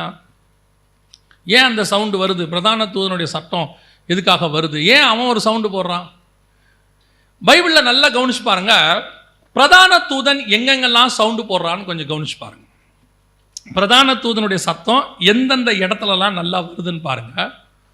ஒரு வசனங்கள் 2-3 வாசிங்களேன். தானியேலின் புஸ்தகம் 10ஆம் அதிகாரம் 13வது வசனம் வாசிங்க பார்ப்போம். தானியேல் 10:13. பெர்சியா ராஜ்யத்தின் அதிபதி 21 நாள் மட்டும் என்னோடு எதிர்த்து நின்றான். ஆனாலும் பிரதான அதிபதிகளில் ஒருவனாகிய மீகாவேல் எனக்கு உதவியாக வந்தான். ஏன் பிரதான அதிபதியில் ஒருவனாக மிகாவேல் வந்தான்? மிகாவேல் வந்து எங்க சண்டை போடுறான்? பெர்சியா தேசத்து அதிபதியோட. பெர்சியா தேசத்து அதிபதினா பூமியில் இருக்கிற ஒரு ராஜா. பூமியில் இருக்கிற ஒரு ராஜாவோட ஏன் பிரதான தூதன் சத்தம் போடுறான்னா, அங்க ராஜாக்குள்ள இருக்கிறது பிசாசு. ஏன்னா சாதாரண ராஜாவாக இருந்தால் இன்னொரு ராஜா சண்டை போட்டுருவார். பிசாசோட சண்டை போடுற அதிகாரம் யாருக்கு தான் இருக்குது? தூதனுக்கு தான் இருக்குது. இன்னும் கொஞ்சம் நீங்கள் தெளிவாக வாசிங்க. யூதாவின் புஸ்தகம் 9வது வசனம் வாசிங்க. யூதா 9 வாசிங்க. பிரதான தூதனாகிய மீகாவேல் மோசேயினுடைய சரீரத்தை குறித்து பிசாசுடனே தர்க்கித்து பேசினபோது. அப்ப பிரதான தூதன் யாரோட பேசுறான்? பிசாசோட பேசுறான். இன்னும் ஒரு வசனம் கூட வாசிங்க. வெளிப்படுத்துற விசேஷம் 20ஆம் அதிகாரம் 2வது வசனம் 3ஆம் வசனம் வாசிங்க. பிசாஸ் என்றும் சாத்தான் என்றும் சொல்லப்பட்ட பழைய பாம்பாகிய வலு சர்ப்பத்தை அவன் பிடித்து அதை 1000 வருஷம் அளவும் கட்டி வைத்து. யார் கட்டி வச்சது? 20:1 வாசிங்க. ஒரு தூதன் பாதாளத்தின் திறவுகோலையும் பெரிய சங்கிலியையும் தன் கையில பிடித்துக் கொண்டு வானத்திலிருந்து இறங்கி வர கண்டேன். அப்ப அந்த பிசாசு வர இடத்துல யார் வர்றது? தூதன் வராம பாருங்க. பொதுவா நாம பிசாசை யாருக்கு ஈக்குவலா வச்சிருக்கிறோம்? இயேசுக்கு ஈக்குவலா, கடவுளுக்கு ஈக்குவலா வச்சிருக்கோம், தேவனுக்கு ஈக்குவலா வச்சிருக்கிறோம். பிசாசும் தேவனும் தான் நம்மளுடைய காம்படிஷன், நம்ம விடுறது எப்பவுமே. ஆனா பைபிள்ல எந்த இடத்திலும் பிசாசு யாருக்கு ஏத்து நிக்க மாட்டான்? தேவனுக்கு ஏத்து நிக்க மாட்டான். எல்லா இடத்துலையும் பாருங்க, பிசாசு கூட சண்டை போடுற ஆளெல்லாம் யாரு? தூதன் தான் சண்டை போடுவான். ஏன் அப்படின்னு கேட்டீங்கன்னா, அவர் சர்வ வல்லமை உள்ள தேவன். அவருக்கு முன்னாடி ஈக்குவலே ஒருத்தர் கிடையாது. ஈக்குவலான ஆள் இன்னொன்று கிடையவே. கீழே 2 பேர் இருக்காங்க. அவருக்கு கீழே 2 வேலைக்காரங்க, ஒரு நல்ல வேலைக்காரன், ஒரு மோசமான வேலைக்காரன். அந்த நல்ல வேலைக்காரன் தான் பிரதான தூதன், மோசமான வேலைக்காரன் தான் பிசாசு. ஒரு காலத்தில் இவன் அவர்கிட்ட வேலை பார்த்துக்கிட்டு இருந்தான். வேலை பார்த்துக்கிட்டு இருந்த உடனே இவங்ககிட்ட குற்றம் கண்டுபிடிச்சோன்னே இவனை கீழே தள்ளி விட்டார். அதுலேருந்து அவன் இன்னும் மோசமாயிட்டான். அந்த ஸ்தானத்துக்கு வேற ஒருத்தனை வேலைக்கு வச்சுட்டார். அவன் தான் மிகாவேல். இவன் தான் பிரதான தூதன். இவங்க 2 பேரும் இன்னும் உங்களுக்கு ப்ரூஃப் வேணும்னு சொன்னால் எசேக்கியேல் புஸ்தகம் 28ஆம் அதிகாரம் 12வது வசனம் வாசிங்க. பிசாசை பத்தி அங்க என்ன சொல்லி இருக்குது பாருங்க. மனுபுத்திரனே, நீ தீரு ராஜாவை குறித்து புலம்பி அவனை நோக்கி, கர்த்தராகிய ஆண்டவர் உரைக்கிறது என்னவென்றால், நீ விசித்திரமாய் செய்யப்பட்ட முத்திரை மோதிரம், நீ ஞானத்தால் நிறைந்தவன், பூரண அழகுள்ளவன், நீ தேவனுடைய தோட்டமாகிய ஏதேனில் இருந்தவன், பத்மராகம், புஷ்பராகம், வைரம், படிகப்பச்சை, கோபேதகம், யஸ்பி, இந்திரநீலம், மரகதம், மாணிக்கம் முதலான சகலவித ரத்தினங்களும் உன்னை மூடிக்கொண்டிருக்கிறது. நீ சிருஷ்டிக்கப்பட்ட நாளில் உன் மேல வாத்தியங்களும் உன் நாகசுரங்களும் உன்னிடத்தில் ஆயத்தப்பட்டிருந்தது. நீ காப்பாற்றுவதற்காக அபிஷேகம் பண்ணப்பட்ட கேருப். அதாவது இவன் தூதன் பிரிவை சார்ந்தவன். பிசாசு யாரு? தூதன் பிரிவை சார்ந்தவன், காப்பாற்றுவதற்காக உண்டாக்கப்பட்ட கேருப். இப்போ இவன் யாரு? மிகாவேல் யாரு? பிரதான தூதனாகிய கேருப் பிரிவை சார்ந்ததான ஒரு தூதன். அப்ப இவங்க 2 பேரும் தான் ஈக்குவல். தேவனுக்கு ஈக்குவல் யாருமே கிடையாது. அவர் இவங்க 2 பேருக்கும் மேல அவர் நினைச்சா 2 பேரையுமே க்ளோஸ் பண்ணிடுவார். நம்ம இன்னைக்கு பிசாசுக்கு என்ன கொடுத்து வச்சிருக்கிறோம்? ப்ரொமோஷன் கொடுத்து யாருக்கு ஈக்குவலா வச்சிருக்கிறோம்? தேவனுக்கு ஈக்குவலா வச்சிருக்கிறோம். அதுலயும் நம்மாலு பாருங்க, பரிசுத்தாவின் அபிஷேகம் பெற்றவனே ஊழியத்துக்கு எங்கேயாவது போகும்போது அந்த ஊருக்குள்ள போறதுக்கு இவன் பயப்படுறான். அங்க பிசாசுகள் இருக்கட்டும், இருந்துட்டு போட்டோம், என்ன பிரச்சனை இப்போ? அதில் வேற சொல்லுவாங்க. இன்னைக்கு பைபிள்ல பாருங்க, இயேசுவோ சீஷர்களோ போகும்போது பிசாசு ஓடிச்சா இல்ல பிசாசை பார்த்து இவங்க ஓடினாங்களா? இயேசு போனா அங்க இருக்கிற பிசாசு ஆட்டோமேட்டிக்கா என்ன செஞ்சிடும்? ஓடிடும். அப்போஸ்தலர்கள் போனா அங்க இருக்க பிசாசு என்ன பண்ணும்? பின்னாடி அதுபான்னு சொல்லிட்டே வரும், உன்னதமான தேவனுடைய ஊழியக்காரங்கன்னு. இப்ப பிரச்சனை என்னன்னா, நம்மாலு அதை பார்த்து ஓடிக்கிட்டு இருக்கிறான். கிராமத்துக்குள்ள போக மாட்டான். அவன் சொல்றான், எப்படியாவது நைட்டு ஃபாஸ்டிங் போட்டதை கட்டுங்க. ஃபாஸ்டிங் போட்டு கட்டுறது தப்பு இல்லை, ஆனா என்ன வரக்கூடாது? பயம் வரக்கூடாது. பிசாசுக்கு அவ்வளோ ஹைப்பு. அது என்னங்க செய்யும்? அதுல வேற பிசாசுக்கு வெரைட்டி எல்லாம் வேற வச்சிருக்கான். அது அந்த வகையான பிசாசு, இது இந்த வகையான பிசாசு. அது ஜெயிக்கவே முடியாது. இயேசு கிறிஸ்துவின் நாமத்தினாலே எல்லா பிசாசின் தலையும் நசுக்கப்பட்டாகி விட்டது. பாம்பினுடைய தலை நசுக்கப்பட்ட தலை. அதுக்கு இன்னும் கொஞ்சம் தான் உயிர் இருக்கு, வால் ஆடிட்டு இருக்குது. அப்படிதான் வெளிப்படுத்தல் சொல்லுது. வால் மட்டும்தான் ஆடுது. உங்களுக்கு அது தெரியணும். பிசாசை குறித்த பயம் கண்டிப்பாக இருக்கவே. அதனாலதான் ஆண்டவர் பயப்படுகிறவர்கள் நரகத்துக்கு போவாங்கன்னு சொல்றாரு. வெளிப்படுத்தின விசேஷத்துல நரகத்துக்கு போறவங்க லிஸ்ட்ல ஃபர்ஸ்ட் யார் இருக்கிறாவா? பயப்படுகிறவர்கள் அதுக்கு போவாங்க. எதுக்கு பயப்படுறவங்க? தேவனுக்கு பயப்படுறவங்க இல்ல, பிசாசுக்கு பயப்படுறவங்க. இருட்டா இருக்கு, அங்க யாரோ ஒரு உருவம் ஆடிக்கிட்டே இருக்கு, நைட்ல என்னமோ வருது, என் மேல ஏறி உக்காருது. பிசாசு ஏன் உங்க மேல ஏறி உக்காருது? நீங்க ஏன் சீட்டு போட்டு கொடுத்துருக்கீங்க? இன்னைக்கு நம்மளுக்கு பிசாசுக்கு பயப்படுற மாதிரி பிசாசு நம்மளை பார்த்து பயப்பட மாட்டேங்குது. ஹைப்பு கொடுத்து வச்சிருக்கான். நல்லா தெரிஞ்சுக்கொள்ளுங்க, அவருக்கு அவன் வேலைக்காரன்னா நமக்கும் அவன் வேலைக்காரன் தான். ஏன்னா நாம அவருடைய பிள்ளைகள். நமக்கு அந்த அதிகாரம், அத்தாரிட்டி தெரியணும். நமக்கு அது தெரிய மாட்டேங்குது. நம்ம அதை பார்த்து பயந்துக்கிட்டு நைட்டில் போக மாட்டேன், சுடுகாடு வழியாக போக மாட்டேன், அந்த வழியாக போனால் இருட்டாக இருக்குது, ஏதோ ஜல் ஜல்னு சவுண்டு கேட்குது. ஏன் பிசாசு கொலுசு போட்டு நடக்குதா? அது என்ன போய் ஜுவல்லரி ஷாப்பில் பர்ச்சேஸ் பண்ணிட்டா வந்திருக்கு, ஜல் ஜல்னு சவுண்டு கேட்குது, ஒரு மல்லிகைப்பூ வாசனை வரல? ஏன்னா அது போய் பூக்கடையில் என்ன பண்ணியிருக்க, 4 முழம் மல்லிகைப்பூ வாங்கிட்டு வந்திருக்கு.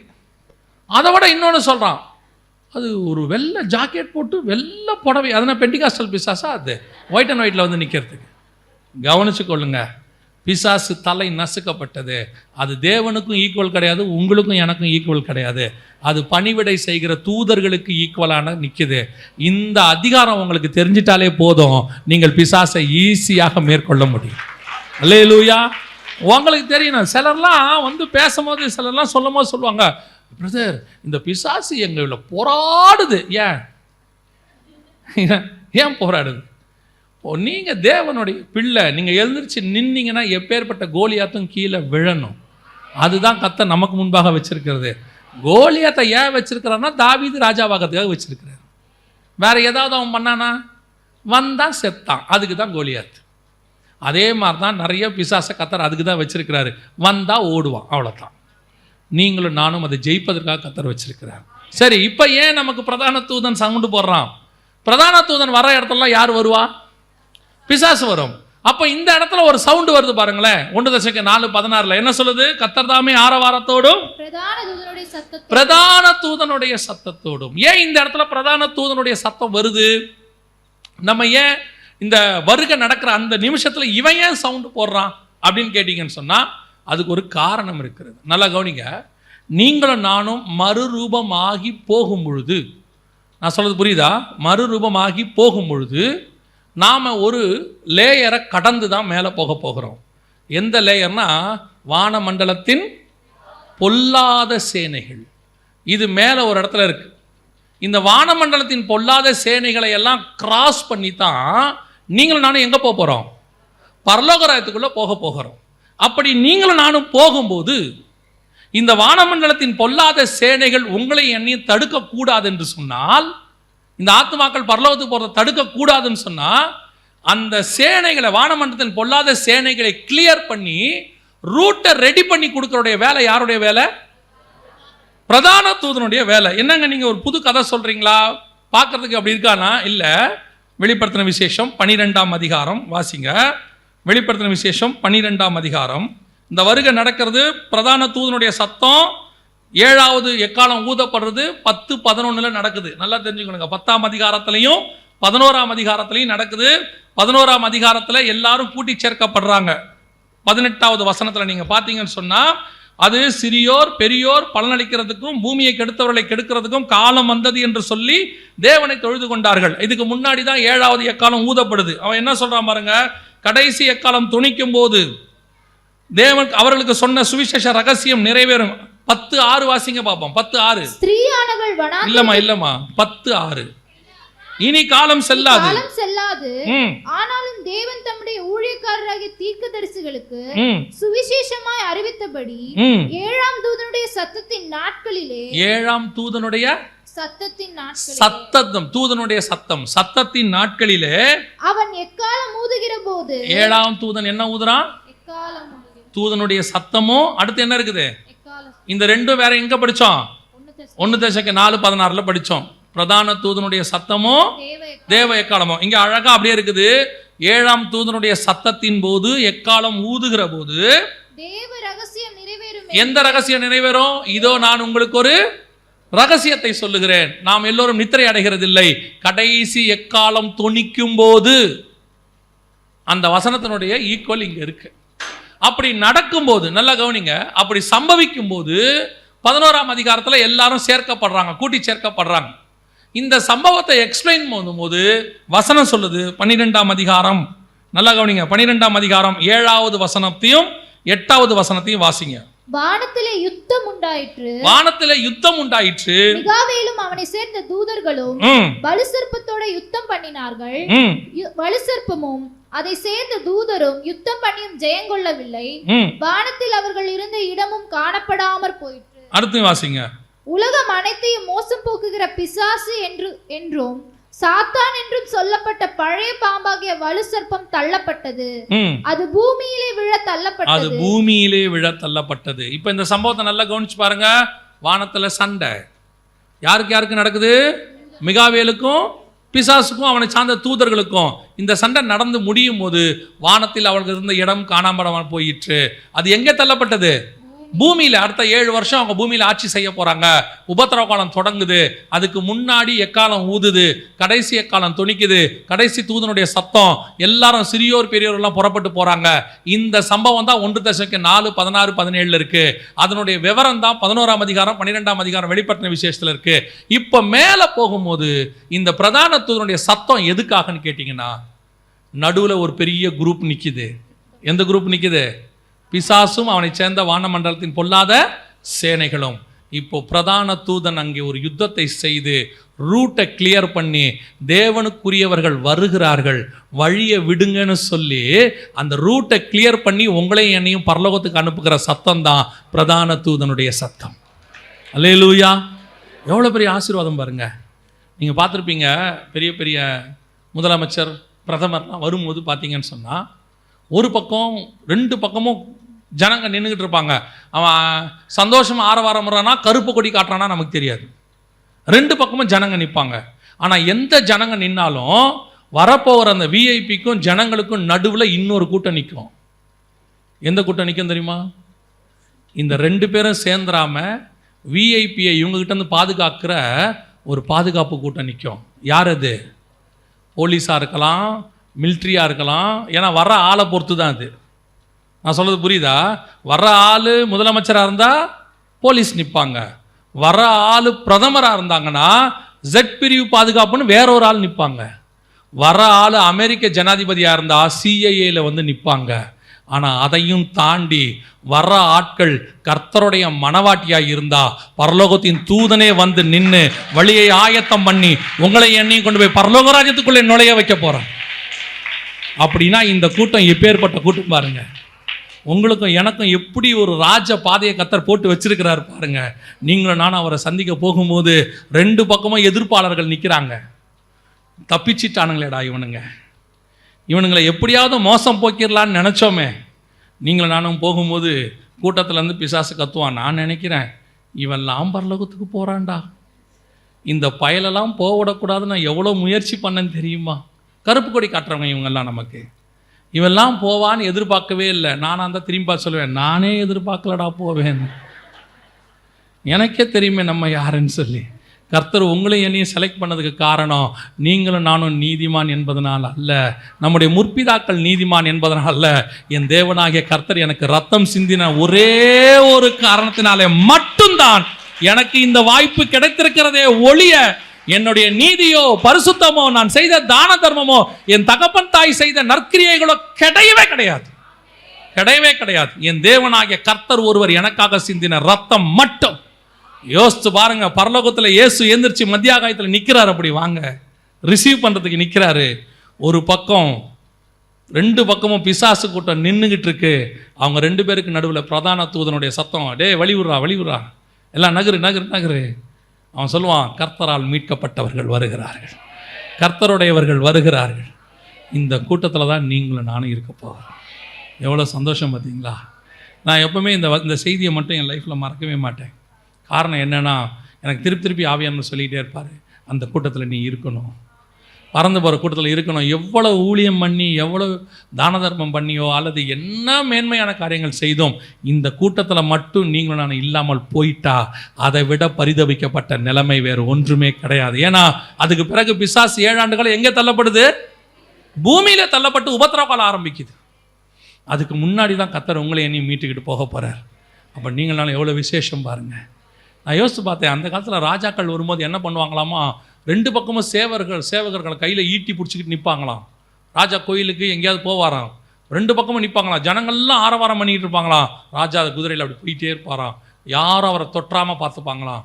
அந்த ராஜாவுக்கு இருக்கிற ஒரு கணம், ஒரு அமெரிக்க ஜனாதிபதிக்கு இருக்கிற கணம், அதை எல்லாவற்றிலும் மேலாக ராஜாக்களும் ஆசாரியருமாய் அழைத்த உங்களுக்கும் எனக்கும் கர்த்தர் உண்டாக்கி வச்சிருக்கிறார். பிரதான தூதனாகிய மிகாவேல் வந்து நின்று வழியை ரெடி பண்ணி அனுப்புகிறான்னு சொன்னால் நீங்களும் நான் எப்பேற்பட்டவங்க பார்த்தீங்களா? ஆண்டவர்கிட்ட ஒவ்வொரு நாளும் ஜெபம் பண்ணணும். ஆண்டவரே, இந்த கூட்டத்தில் நான் இருக்கணும் அப்பா, நான் இந்த கூட்டத்தில் இருக்கணும். கைவிடப்பட்ட கூட்டத்தில் இருந்துட்டா இந்த மேன்மை எனக்கு கிடைக்காது. சில நேரத்தில் சொல்லுவாங்க ரெட் கார்பெட் அப்படின்னு சொல்லுவாங்க.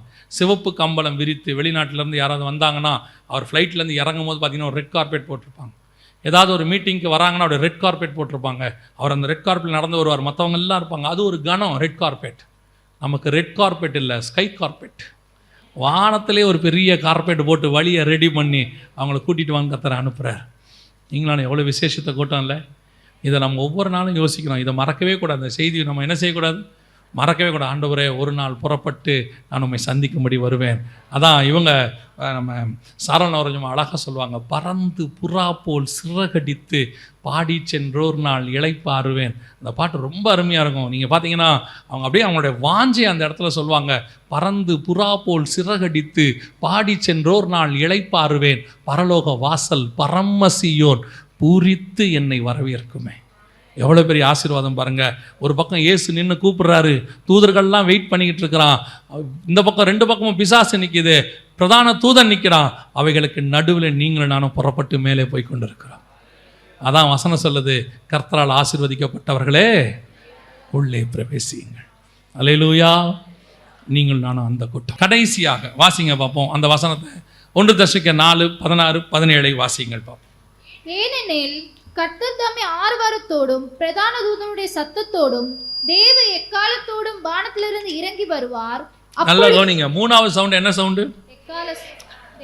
இப்பதான் இவ்வளோ நடந்துருச்சே. எக்கால சத்தம் எதுக்காக ஊதுறாங்க? இயேசு ஆரவார சவுண்டு போட்ட உடனே இவன் டேக் ஆஃப் ஆகிறான், மரித்தோர் உயிரோடு கூட எழுந்திருக்கிறாங்க.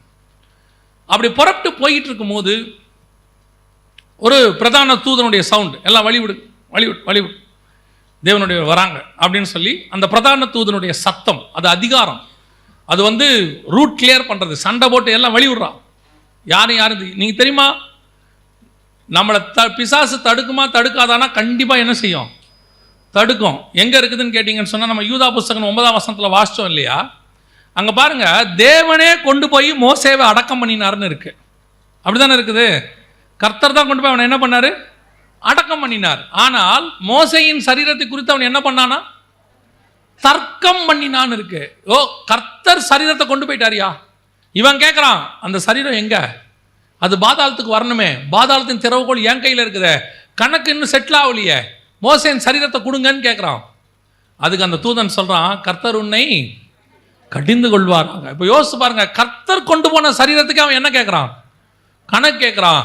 மோசேயின் சரீரத்திற்கே அவன் கணக்கு கேட்பானால், மரித்து போன மோசேயின் சரீரம், செத்து போன மோசேயின் சரீரத்திற்கே அவன் கணக்கு கேட்பானால், ஜீவனுள்ள உங்களுடைய என்னுடைய ஆத்மா பரலோகத்துக்கு போகும்போது கர்த்தர் நிச்சயமா பிசாசு கணக்கு கேட்பான்.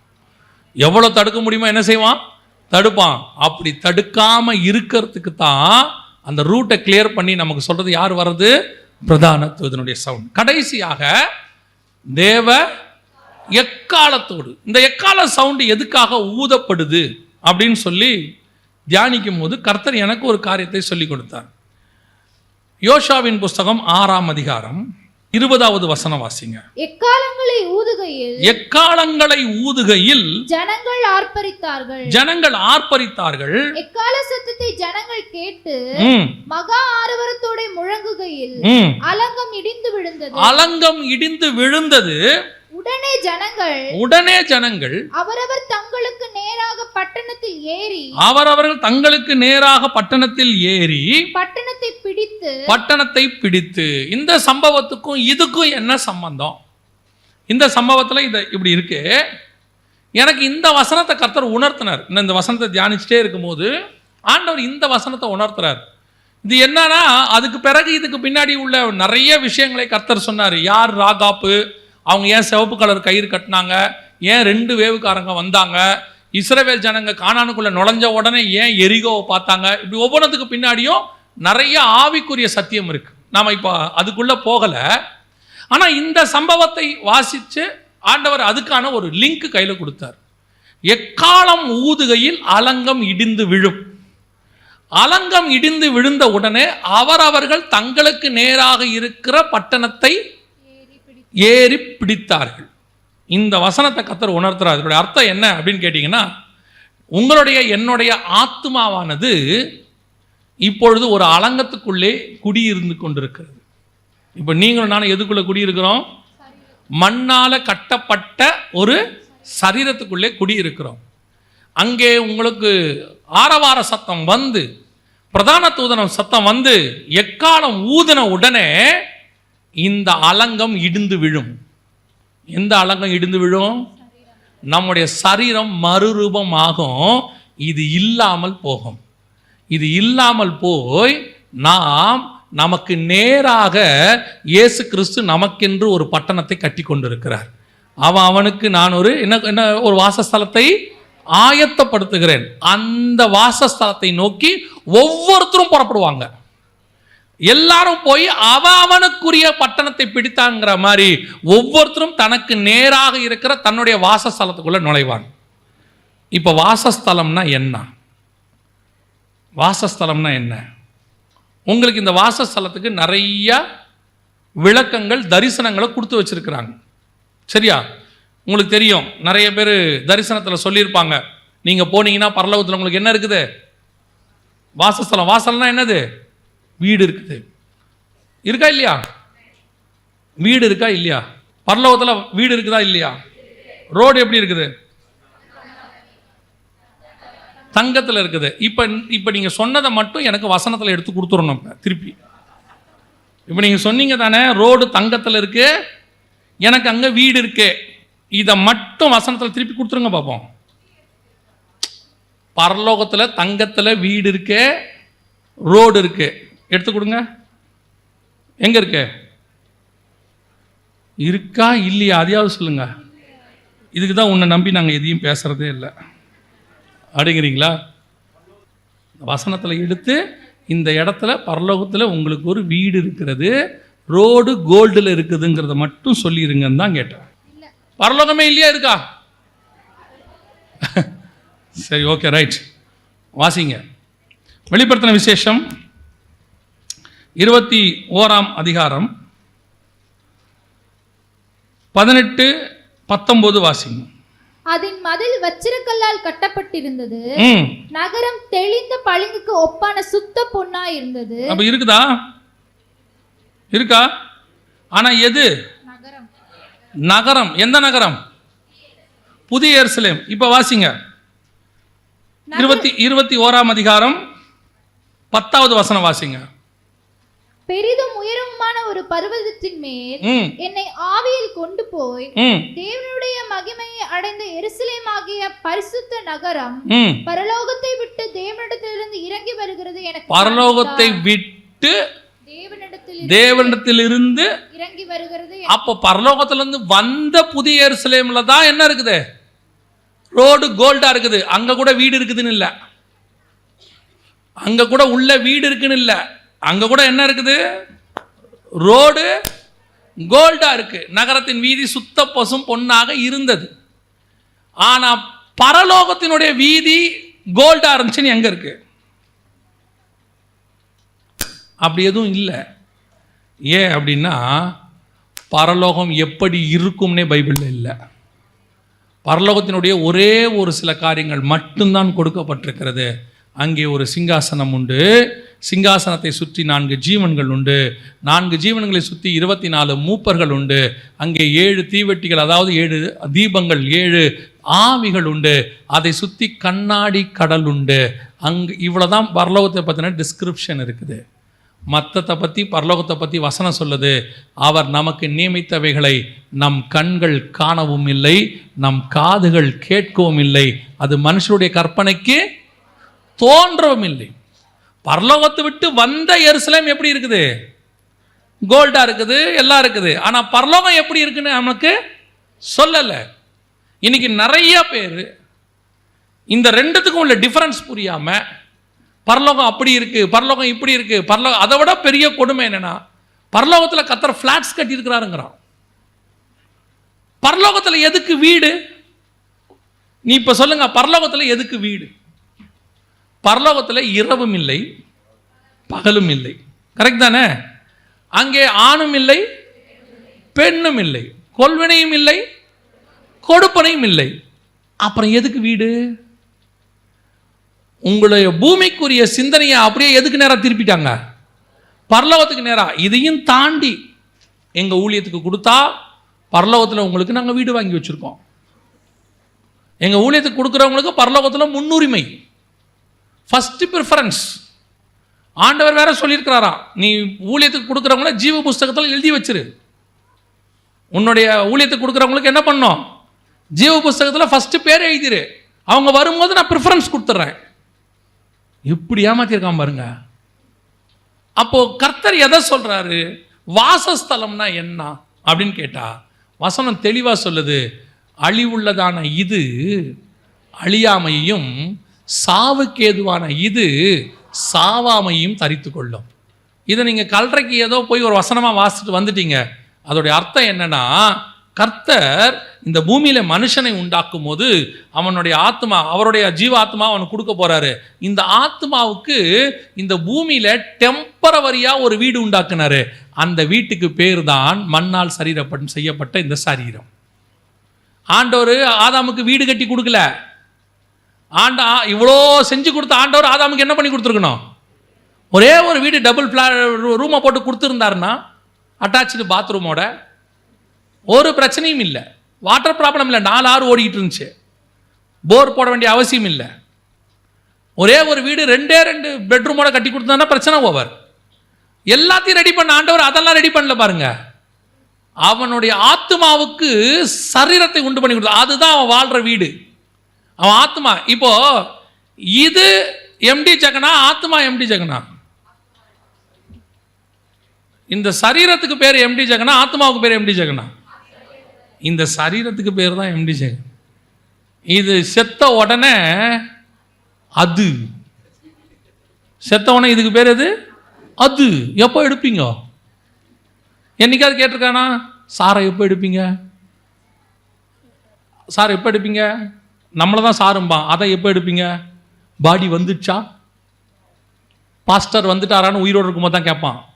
செத்த பிறகு பாஸ்டர் கூட எப்படி கேட்பான்? பாடி வந்துடுச்சா? பேர் போயிடும். இது இந்த சரீரத்துக்கு வைக்கப்பட்ட பெயர்.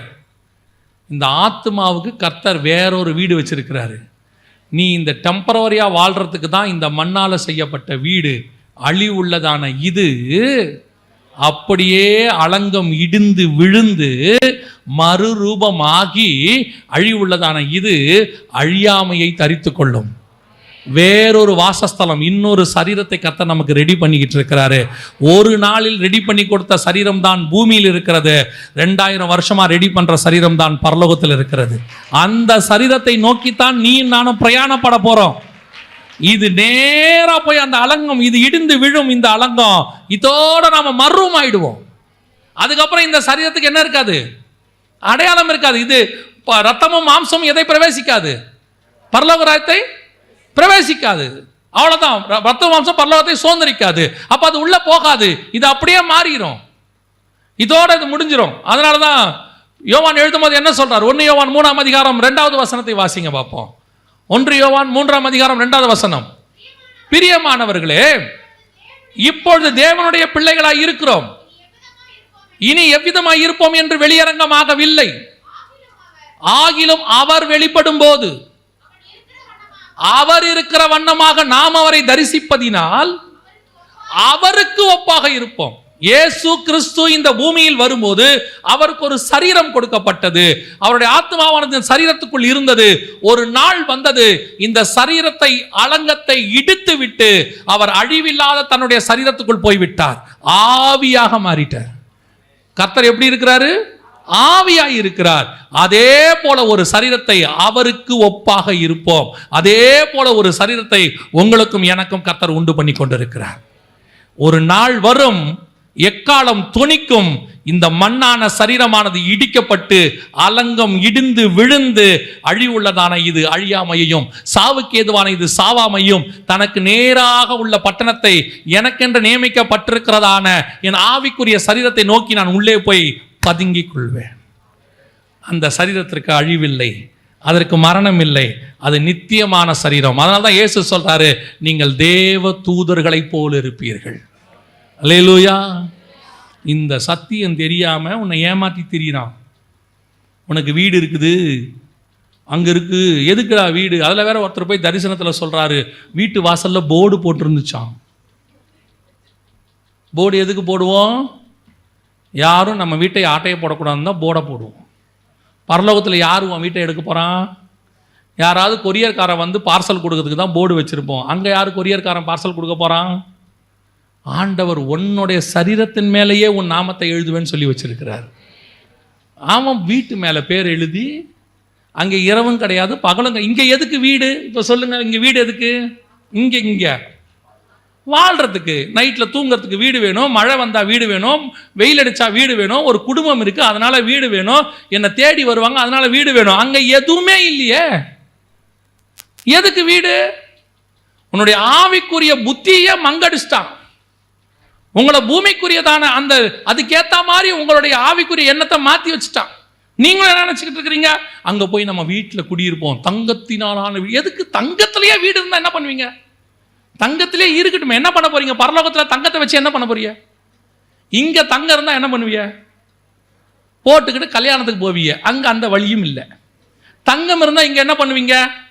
அர்ஜென்ட் அவசர ஆத்திரத்துக்கு வித்து, அங்க அர்ஜென்ட் அவசர ஆத்திரமே இல்லை.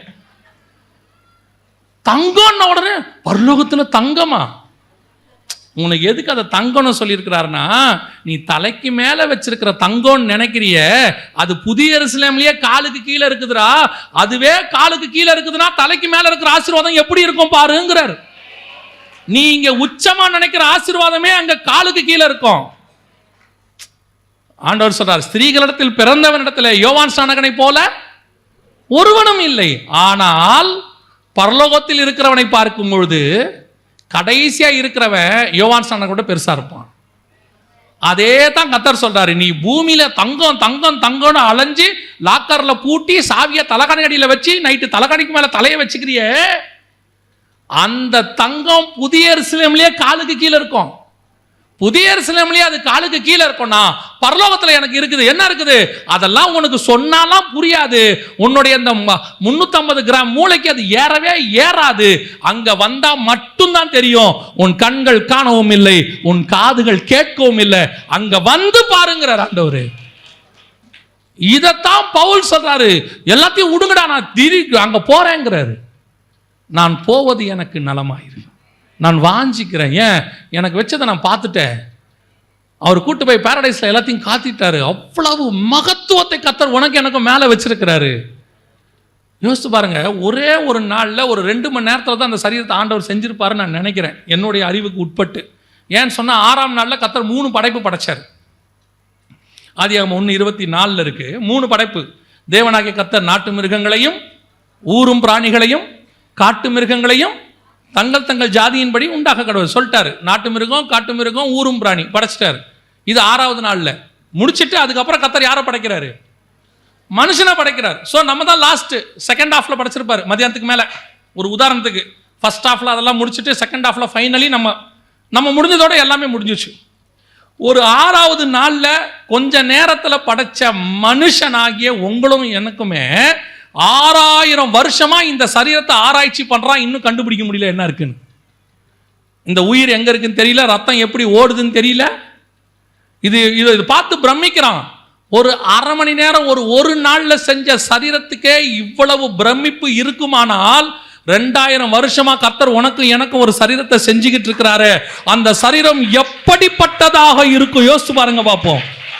அதுக்கு தான் கர்த்தர் உன்னை என்னையும் கூட்டிட்டு அங்க போறாரு. அந்த சரீரத்தை நீ பெற வேண்டுமானால் இந்த அலங்கம் இடியணும்.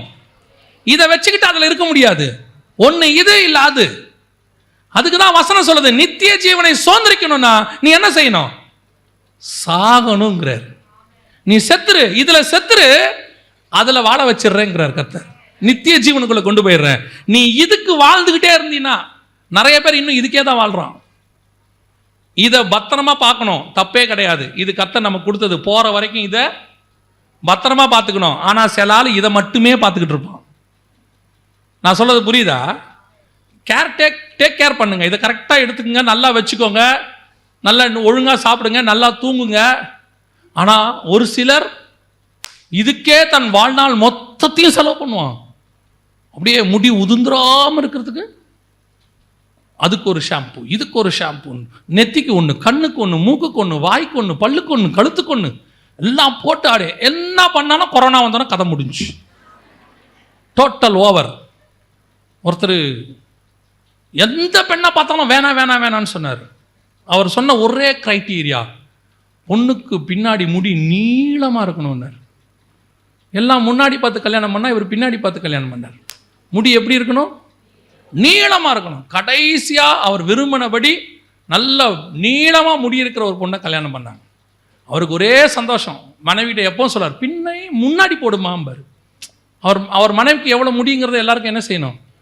அவர் அவ்வளோ சந்தோஷம். கல்யாணமாகி ஒரு குழந்தை பிறந்துச்சு. குழந்தை பிறந்த உடனே டைஃபாய்டு வந்துச்சு அந்த அம்மாவுக்கு. எல்லா முடியும் கொட்டி போச்சு. இப்போ என்ன பண்ணலாம்? இதுக்கு மேலே என்ன பண்ண முடியும்? அதுதான் சொல்ல வரேன். இதை பத்திரமா பார்த்துக்கோங்க. ஆனால் இதுக்கு பின்னாடியே ஓடாதீங்க. ஆராதனை முக்கியமா, அலங்காரம் முக்கியமா? ஆமாம், ஆராதனைக்கு அலங்காரத்தோடு வாங்க, ஒழுங்காக ட்ரெஸ் பண்ணிட்டு வாங்க. அதை நாங்கள் குற்றமாக சொல்ல. சிலர் 700 தடவை கண்ணாடியை பார்த்துட்டு அந்த ஆள் பைக்கிலேருந்து 6 நடிச்சுனே இருப்பான். ஆராதனை ஆரம்பிச்சிருக்கோம், இருங்கப்பா இப்போ தான் துதி பகுதி போயிருக்கோம், வந்துடுறேன். கிளம்பி முடித்து வெளியே பூட்டுற நேரத்தில் கிடுகிடுன்னு ஓடி போய் கண்ணாடியை ஒரு தடவை பார்க்குறது. என்ன ஒழுங்காக பண்ணுங்க, வேணான்னு சொல்லலை. சிலர் இதுக்கு கேர் எடுத்து, நீங்கள் எவ்வளவு கேர் எடுத்தாலும் ஒரு நாள் இது இடிந்து விழும், ஒரு நாள் இது இடிந்து விழும். வீட்டை சுத்தமாக வச்சுக்கணும். அதனால் வீட்டை டெய்லி சிலர்லாம் பார்த்தீங்கன்னா, ஐயோ வீடு அப்படி இருக்கு, வீடு இப்படி இருக்கு, தொடச்சிக்கிட்டே இருக்கு, துணி எடுத்து அங்கே போங்க. வீட்டை நீட்டாக வைக்கணும். அதுக்குன்னு பிள்ளைங்க ஒரு துணி போட்டால் கூட சிலது பார்த்தீங்களா வீட்டில் கத்திக்கிட்டே இருக்கும். துணியை வாசலில் போட்டிருக்கு, ஹாலில் அப்படி போட்டிருக்கு. வீடு நீட்டாக இருக்கணும், நீட்டாக இருக்கணும். அதுக்கு நீ செத்துறாத. அது அவ்வளோ டென்ஷன். நீட்டும் நான் ஒருத்தி தான் இந்த வீட்டில் கத்தி கத்தி கத்தி சாவ போகிறேன், சாவ தான் போகிறேன், ஒரு மாற்றமும் இல்லை. எல்லாமே ஒழுங்காக வைக்கணும், இதில் எந்த மாற்று கருத்தும் இல்லை. இந்த சரீரத்தை நல்லா பார்த்துக்கோங்க. ஆனால் என்ன பார்த்தாலும் இந்த சரீரம் ஒரு நாள் முடியும், எப்போ வேணாலும் முடியும். உங்களுக்கும் எனக்கும் அழிவில்லாத ஒரு சரீரம் இருக்கிறது. அதை நோக்கித்தான் பிரயாணப்படணும். உன் எண்ணமும் என் எண்ணமும் அதை நோக்கி மட்டும்தான் இருக்கணும். கர்த்தர் எனக்கு ஒரு வாசஸ்தலத்தை உண்டு பண்ணி கொண்டிருக்கிறார். இந்த மண்ணுக்குள்ளே வாசம் பண்ணுகிற நான் அழிவில்லாத நித்தியமான ஒரு சரீரத்துக்குள் வாசம் பண்ண போகிறேன். கர்த்தர் அதை எப்படி உருவாக்கி இருக்கிறார்னா, அவருடைய இமேஜில் உருவாக்கிட்டு இருக்கிறாராமா. ரோமர் 8:29 சொல்லுது, குமாரனின் சாயலுக்கு ஒப்பாக. அப்படியே இயேசு மாதிரியே செஞ்சுக்கிட்டு இருக்கிறாரு, இயேசு மாதிரியே செஞ்சுட்டு இருக்கிறாரு. இப்போ நீ இருக்கிற சரீரம் உங்க அப்பா மாதிரி, இது இல்லை உங்க அம்மா மாதிரி, இல்லை உங்க தாத்தா மாதிரி, பாட்டி மாதிரி, யாரோ ஒருத்தர் மாதிரி தான் இருக்கும் இந்த சரீரம். இப்போ sir image of the man, human. ஆனால் இமேஜ் ஆஃப் த காட் ஒன்று இருக்கு. அந்த இமேஜுக்கு நீங்கள் நானும் போகிறோம். அப்போ என்னுடைய விருப்பம், ஆசை எல்லாம் எதை நோக்கி இருக்கணும்? அந்த சரீரத்தை நோக்கி இருக்கணும். ஒரு எக்காலம் தொனிக்கும் அந்த நிமிஷத்தில் இந்த அலங்கம் இடிந்து விழும். அதற்கு பிறகு பரலோகத்தில் என் இயேசுவை போலவே ஒரு மகிமையான சரீரத்தை என் இயேசு உண்டு பண்ணியிருக்கிறார். இயேசு ஏன் பூமிக்கு வந்துட்டு போனார் தெரியுமா? மாம்சத்தில் வந்து ஆவியிலே உயிர்ப்பிக்கப்பட்டு அவருடைய இமேஜ் மாதிரி ஒன்று உருவாக்குறதுக்கு தான் போயிருக்கிறார். அதான் அவர் சொல்றார், நான் உங்களுக்கு ஒரு வாசஸ்தலத்தை ஆயத்தம் பண்ண போகிறேன். என்ன வாசஸ்தலம்? பரலோகத்தில் மழையும் இல்லை, வெயிலும் இல்லை, இரவும் இல்லை, பகலும் இல்லை, அங்கே பசியும் இல்லை, எதுவுமே கிடையாது. தூதர்கள் எப்படி இருக்கிறாங்களோ அப்படி இருக்க போகிறோம். அந்த தூதனுடைய சரீரம் 2 ரெக்க 6 சட்டைகளோடு கூட இருக்கும். அது கூட கிடையாது. அதிலும் மேன்மையான குமாரனின் சரீரத்துக்கு ஒப்பாக. அப்படின்னா எப்படி இருக்கும் பாருங்க. அதைத்தான் சொல்றாரு, அதை நீ இங்க பார்க்கவே முடியாது. சிலர்லாம் சொல்றான், நான் பரலோகத்துக்கு போனேன், அவரை பார்த்தேன், இவரை பார்த்தேன், ஒரு ஆறுதலுக்கு சொல்கிறானா இல்லை பொய் சொல்கிறானா உண்மையாக சொல்கிறானான்னு தெரில. நான் அங்கே போன உடனே செத்து போனவருடைய வீட்டில் வந்து சொல்கிறான், உங்கள் அம்மாவை பார்த்தேன். எங்கே பார்த்த? பரலோகத்தில். என்ன பண்ணுறாங்க? எல்லாருக்கும் உள்ளே போகிறவங்களுக்கெல்லாம் கேட்டு திறந்து விட்டுட்டு இருக்கிறாங்க. ஆண்டவர் ஒரு கேட் கீப்பர் வேலை கொடுத்துருக்குறாரு. என்னடா டே, பரலோகத்துக்கு கேட் கீப்பர் வேலை பார்க்க வாடா போகிறோம். அவர் இன்னும் என்னோடு கூட சிங்காசனத்தில் உட்கார வச்சு கொள்ளுவன்ல கூட்டிகிட்டு போனார். இந்த சவுதி அரேபியாவுக்கு வேலை வாங்கி கொடுக்குறேன்னு கூப்பிட்டு போவான் தெரியுமா? அவன் என்ன சொல்லி கூப்பிட்டு போவான் தெரியுமா? நீங்கள் அங்கே போனீங்கன்னா ஒரு ஆஃபீஸில் மாதம் 2 லட்ச ரூபா சம்பளம், உங்களுக்கு பென்ஸு கார் கொடுத்துருப்பாங்க, அப்படி இருப்பீங்கம்பா. போய் இறங்கின உடனே 4 ஒட்டகம் கொடுப்பானுங்க, இதை கழுவி விட்டுரு அப்படின்னு. அவன் சொல்லுவான், நான் வந்தது ஐடி வேலைக்கு, பார்க்குறது எதுக்கு? ஒட்டகத்தை கழுவிக்கிட்டு இருக்கிறேன். அந்த மாதிரி சிங்காசனத்தில் உட்கார வைப்பேன்னு கூப்பிட்டாருன்னு மேலே போனால் கேட்டு திறந்து விட சொல்லிட்டு இருக்கிறாரு. உங்களுக்கு எனக்கு அப்படிலாம் இல்லைங்க. இது மனுஷனுடைய கற்பனைக்கே வராது. ஒருத்தர் சொல்கிறாரு, உங்களுக்கு ஆண்டவர் வீடு கட்ட தொடங்கிட்டார். இன்னைக்கு தரிசனத்தில் சொல்கிறார் ஒருத்தரை பார்த்து, ஆண்டவர் இன்னைக்கு என்ன பண்ணியிருக்கிறாரு? வீடு கட்ட தொடங்கிட்டாரு. எப்படி சொல்கிறீங்க? அவன் கேட்குறான் பாருங்க, எப்படி சொல்கிறீங்க? நான் தரிசனத்தில் பார்த்தேன், இன்னைக்கு தான் ஜல்லி மண்ணலெல்லாம் மேலே போய்கிட்டு இருந்துச்சு. தயவு செய்து சொல்கிறேன், உங்களுக்கு எனக்கு வீடு, அப்பார்ட்மெண்ட்டு, ஏசி போட்ட ரூமு, போர்டு போட்ட வீடெல்லாம் கிடையாது. இந்த பூமி வந்து அழியிறது. இந்த அழிகிற எதுவும் அதில் இருக்காது. உங்கள் கற்பனையில் நீங்கள் பார்த்த எதுவுமே இருக்காது. எல்லாமே இதை காட்டிலும் மேன்மையான உச்சிதமான ஆசீர்வாதத்தை கர்த்தர் வச்சிருக்கிறார். அங்கே போகும்போது நீங்கள் பார்த்துட்டு ஒன்றுமே சொல்ல மாட்டீங்க, கண்ணீர் விட்டு அழுவீங்க. ஆண்டவரே, இந்த மேன்மைக்காக தான் என்னை இவ்வளோ தூரம் கூட்டிகிட்டு வந்தீங்களா? இந்த மேன்மையை நான் தெரிஞ்சிக்காமல் பூமியில் இருந்துட்டேனே ஆண்டவரே. தெரிஞ்சிருந்தா இன்னும் சந்தோஷப்பட்டிருப்பேனே, இன்னும் ஆயத்தப்பட்டிருப்பேனே. அதனால தான் பவுல் சொல்கிறாரு, எனக்கு ஒன்று நியமிக்கப்பட்டிருக்கிறத நான் பார்த்துட்டேன், அதை நான் வாஞ்சையாய் தொடருகிறேன். நான் உங்களுக்கு சொல்கிறேன், பரலோகத்தை போய் ஒருத்தன் பார்த்துட்டேன்னு சொன்னானா அவனுக்கு பூமியில் இருக்கிற எது மேலேயும் ஆசை வராது. பரலோகத்தை பார்த்துட்டு வந்தேன்னு சொல்கிற ஊழியக்காரன் உங்ககிட்ட காசு கேட்குறான், 10 லட்சம் கேட்குறான், 2500 ரூபாய் கொடுக்கக்கூடிய 2500 பேருக்கு வேணும், 5000 ரூபாய் கொடுக்கக்கூடிய 5000 பேர் வேணும்னு கேட்குறானா இவன் பரலோகத்தை பார்க்கலன்னு அர்த்தம். பரலோகத்தை பார்த்தவனால பூமியில் இருக்கிற எது மேலேயும் ஆசைப்படவே முடியாது. எல்லாமே வெறுப்பாக இருக்கும். உங்களுக்கு தெரியுமா, கர்த்தர் ஊழியத்துக்கு அழைச்சிட்டாருன்னா அது வரைக்கும் நீங்கள் பார்க்குற வேலை உங்களுக்கு வெறுப்பாக மாறிடும். நீங்கள் இன்ட்ரெஸ்டாக பார்க்குற வேலை எப்படி இருக்கும்? வெறுப்பாக மாறிடும். அந்த ஃபுல் டைம் மினிஸ்ட்ரிக்கு வர சொல்லிட்டாருனா அதே மாதிரி தான் கர்த்தர் உனக்கு நியமிச்சு வச்சதும் கண்கள் பார்த்துருச்சுன்னா பூமி வெறுக்க தொடங்கும். பூமி வந்து போர் அடிக்கும். போதும் ஆண்டவரை எப்ப கூப்பிடுவீங்க? அந்த எக்காலம் தொனிச்ச நிமிஷத்துல இந்த அலங்கம் இடிந்து விழுந்து நான் ஒரு அலங்கத்தை சுதந்திரிக்க போகிறேன். அல்லேலூயா. இதுக்கு தான் எக்கால சத்தத்தை ஊதுறாங்க. இந்த வருகையில் 3 சத்தம் ஊதுறதுக்கு காரணம் என்னன்னா, 3 சவுண்டு. முதலாவது கர்த்தருடைய ஆரவார சத்தம் வரும்போது கிறிஸ்துவுக்குள் மரித்தவர்கள் அப்படி எழுந்திருப்பாங்க. ஏன்னா அந்த சவுண்டுக்கு தான் ஜீவன் இருக்கிறது. உரத்த சத்தமாய் கூப்பிடுவார், அப்படி அவர்கள் எழுந்திருப்பார்கள். அதோடு கூட கர்த்தர் தன்னுடைய சந்தோஷத்தை வெளிப்படுத்துகிறார், என்னால் மீட்கப்பட்டவர்கள் மேலே வருகிறார்கள். அப்படி வரும்போது 2வது பிரதான தூதனுடைய சவுண்டு. காரணம், அவர்கள் மத்திய ஆகாயத்தை தாண்டி வரும்போது அந்த வானமண்டலத்தின் பொல்லாத சேனைகளை விலக்கிவிட்டு நமக்கு ஒரு பாதையை ஆயத்தம் பண்ணுவார்கள். கடைசியாக எக்கால சத்தம் கேட்கும்போது நம்முடைய மாம்ச சரீரம் இடிந்து விழுந்து நமக்கென்று இருக்கிற ஆவிக்குரிய சரீரத்தை நம்முடைய ஆத்மாவானது சுதந்திரிக்கும்படி பரலோக ராஜ்யத்துக்குள்ளே பிரவேசிக்க போகிறது. அல்லேலூயா. இதுதான் இந்த ஒரு நிமிஷத்தில் நடக்க போகுது. அதனால தான் இந்த நிமிஷம் உன் வாழ்க்கையில், என் வாழ்க்கையில் முக்கியமான நிமிஷம். இந்த நிமிஷத்தை விட்டுட்டா இவ்வளவு சம்பவமும் இருக்காது. அதுக்கு பிறகு 7 ஆண்டு கால உபத்திரவ காலம்தான். அதற்கு பிறகு பாடுகள் தான், மகா உபத்திரவம் தான். அதுக்கு தான் கர்த்தர் 2000 வருஷமாக பொறுமையாக காத்துக்கிட்டு இருக்கிறார், இந்த ஒரு நிமிஷத்துக்காக. இப்போ யோசிச்சு பாருங்க, இந்த ஆசீர்வாதமான நிமிஷத்தை நம்ம சுதந்திரிப்போமா? பைபிள் கூட அப்படி தான் சொல்லுது. மனுஷகுமாரன் வந்து அழைத்து கொண்டு போனார், கதவு அடைக்கப்பட்டது. ஒரே செகண்ட் தான், ஒரு நிமிஷம் தான், கதவை அடைச்சிருவாங்க. அதுக்கு பிறகு நமக்கும் ஆண்டவருக்கும் டிஸ்டன்ஸ் எவ்வளோ தெரியுமா? ஒரே ஒரு டோர் ஸ்டெப், ஒரே ஒரு கதவு. கதவுக்கு அந்த பக்கம் அவர் இருப்பார், கதவுக்கு இந்த பக்கம் நம்ம இருப்போம். அந்த கதவுடைய அளவு எவ்வளோ இருக்கும்? ஒரு 3 இன்ச் இருக்குமா, 4 இன்ச் இருக்குமா? கதவுடைய அளவு அவ்வளோதான் இருக்கும்.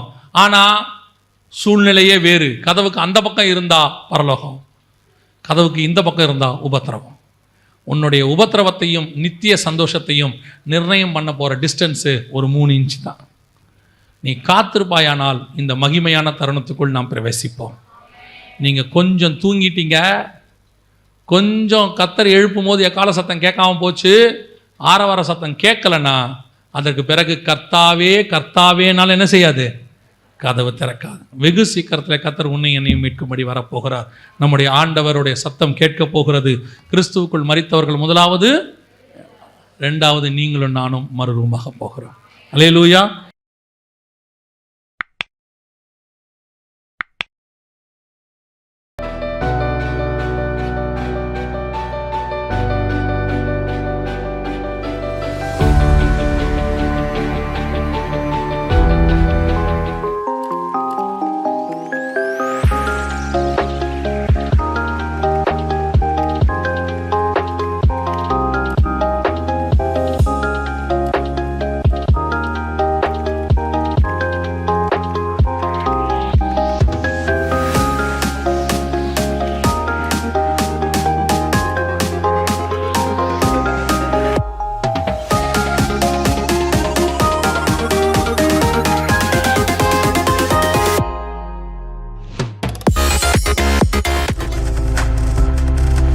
நீங்கள் பார்த்து கொண்டிருப்பது உங்கள் ஜாய் டிவி. உங்கள் துக்கம் சந்தோஷமாய் மாறும்.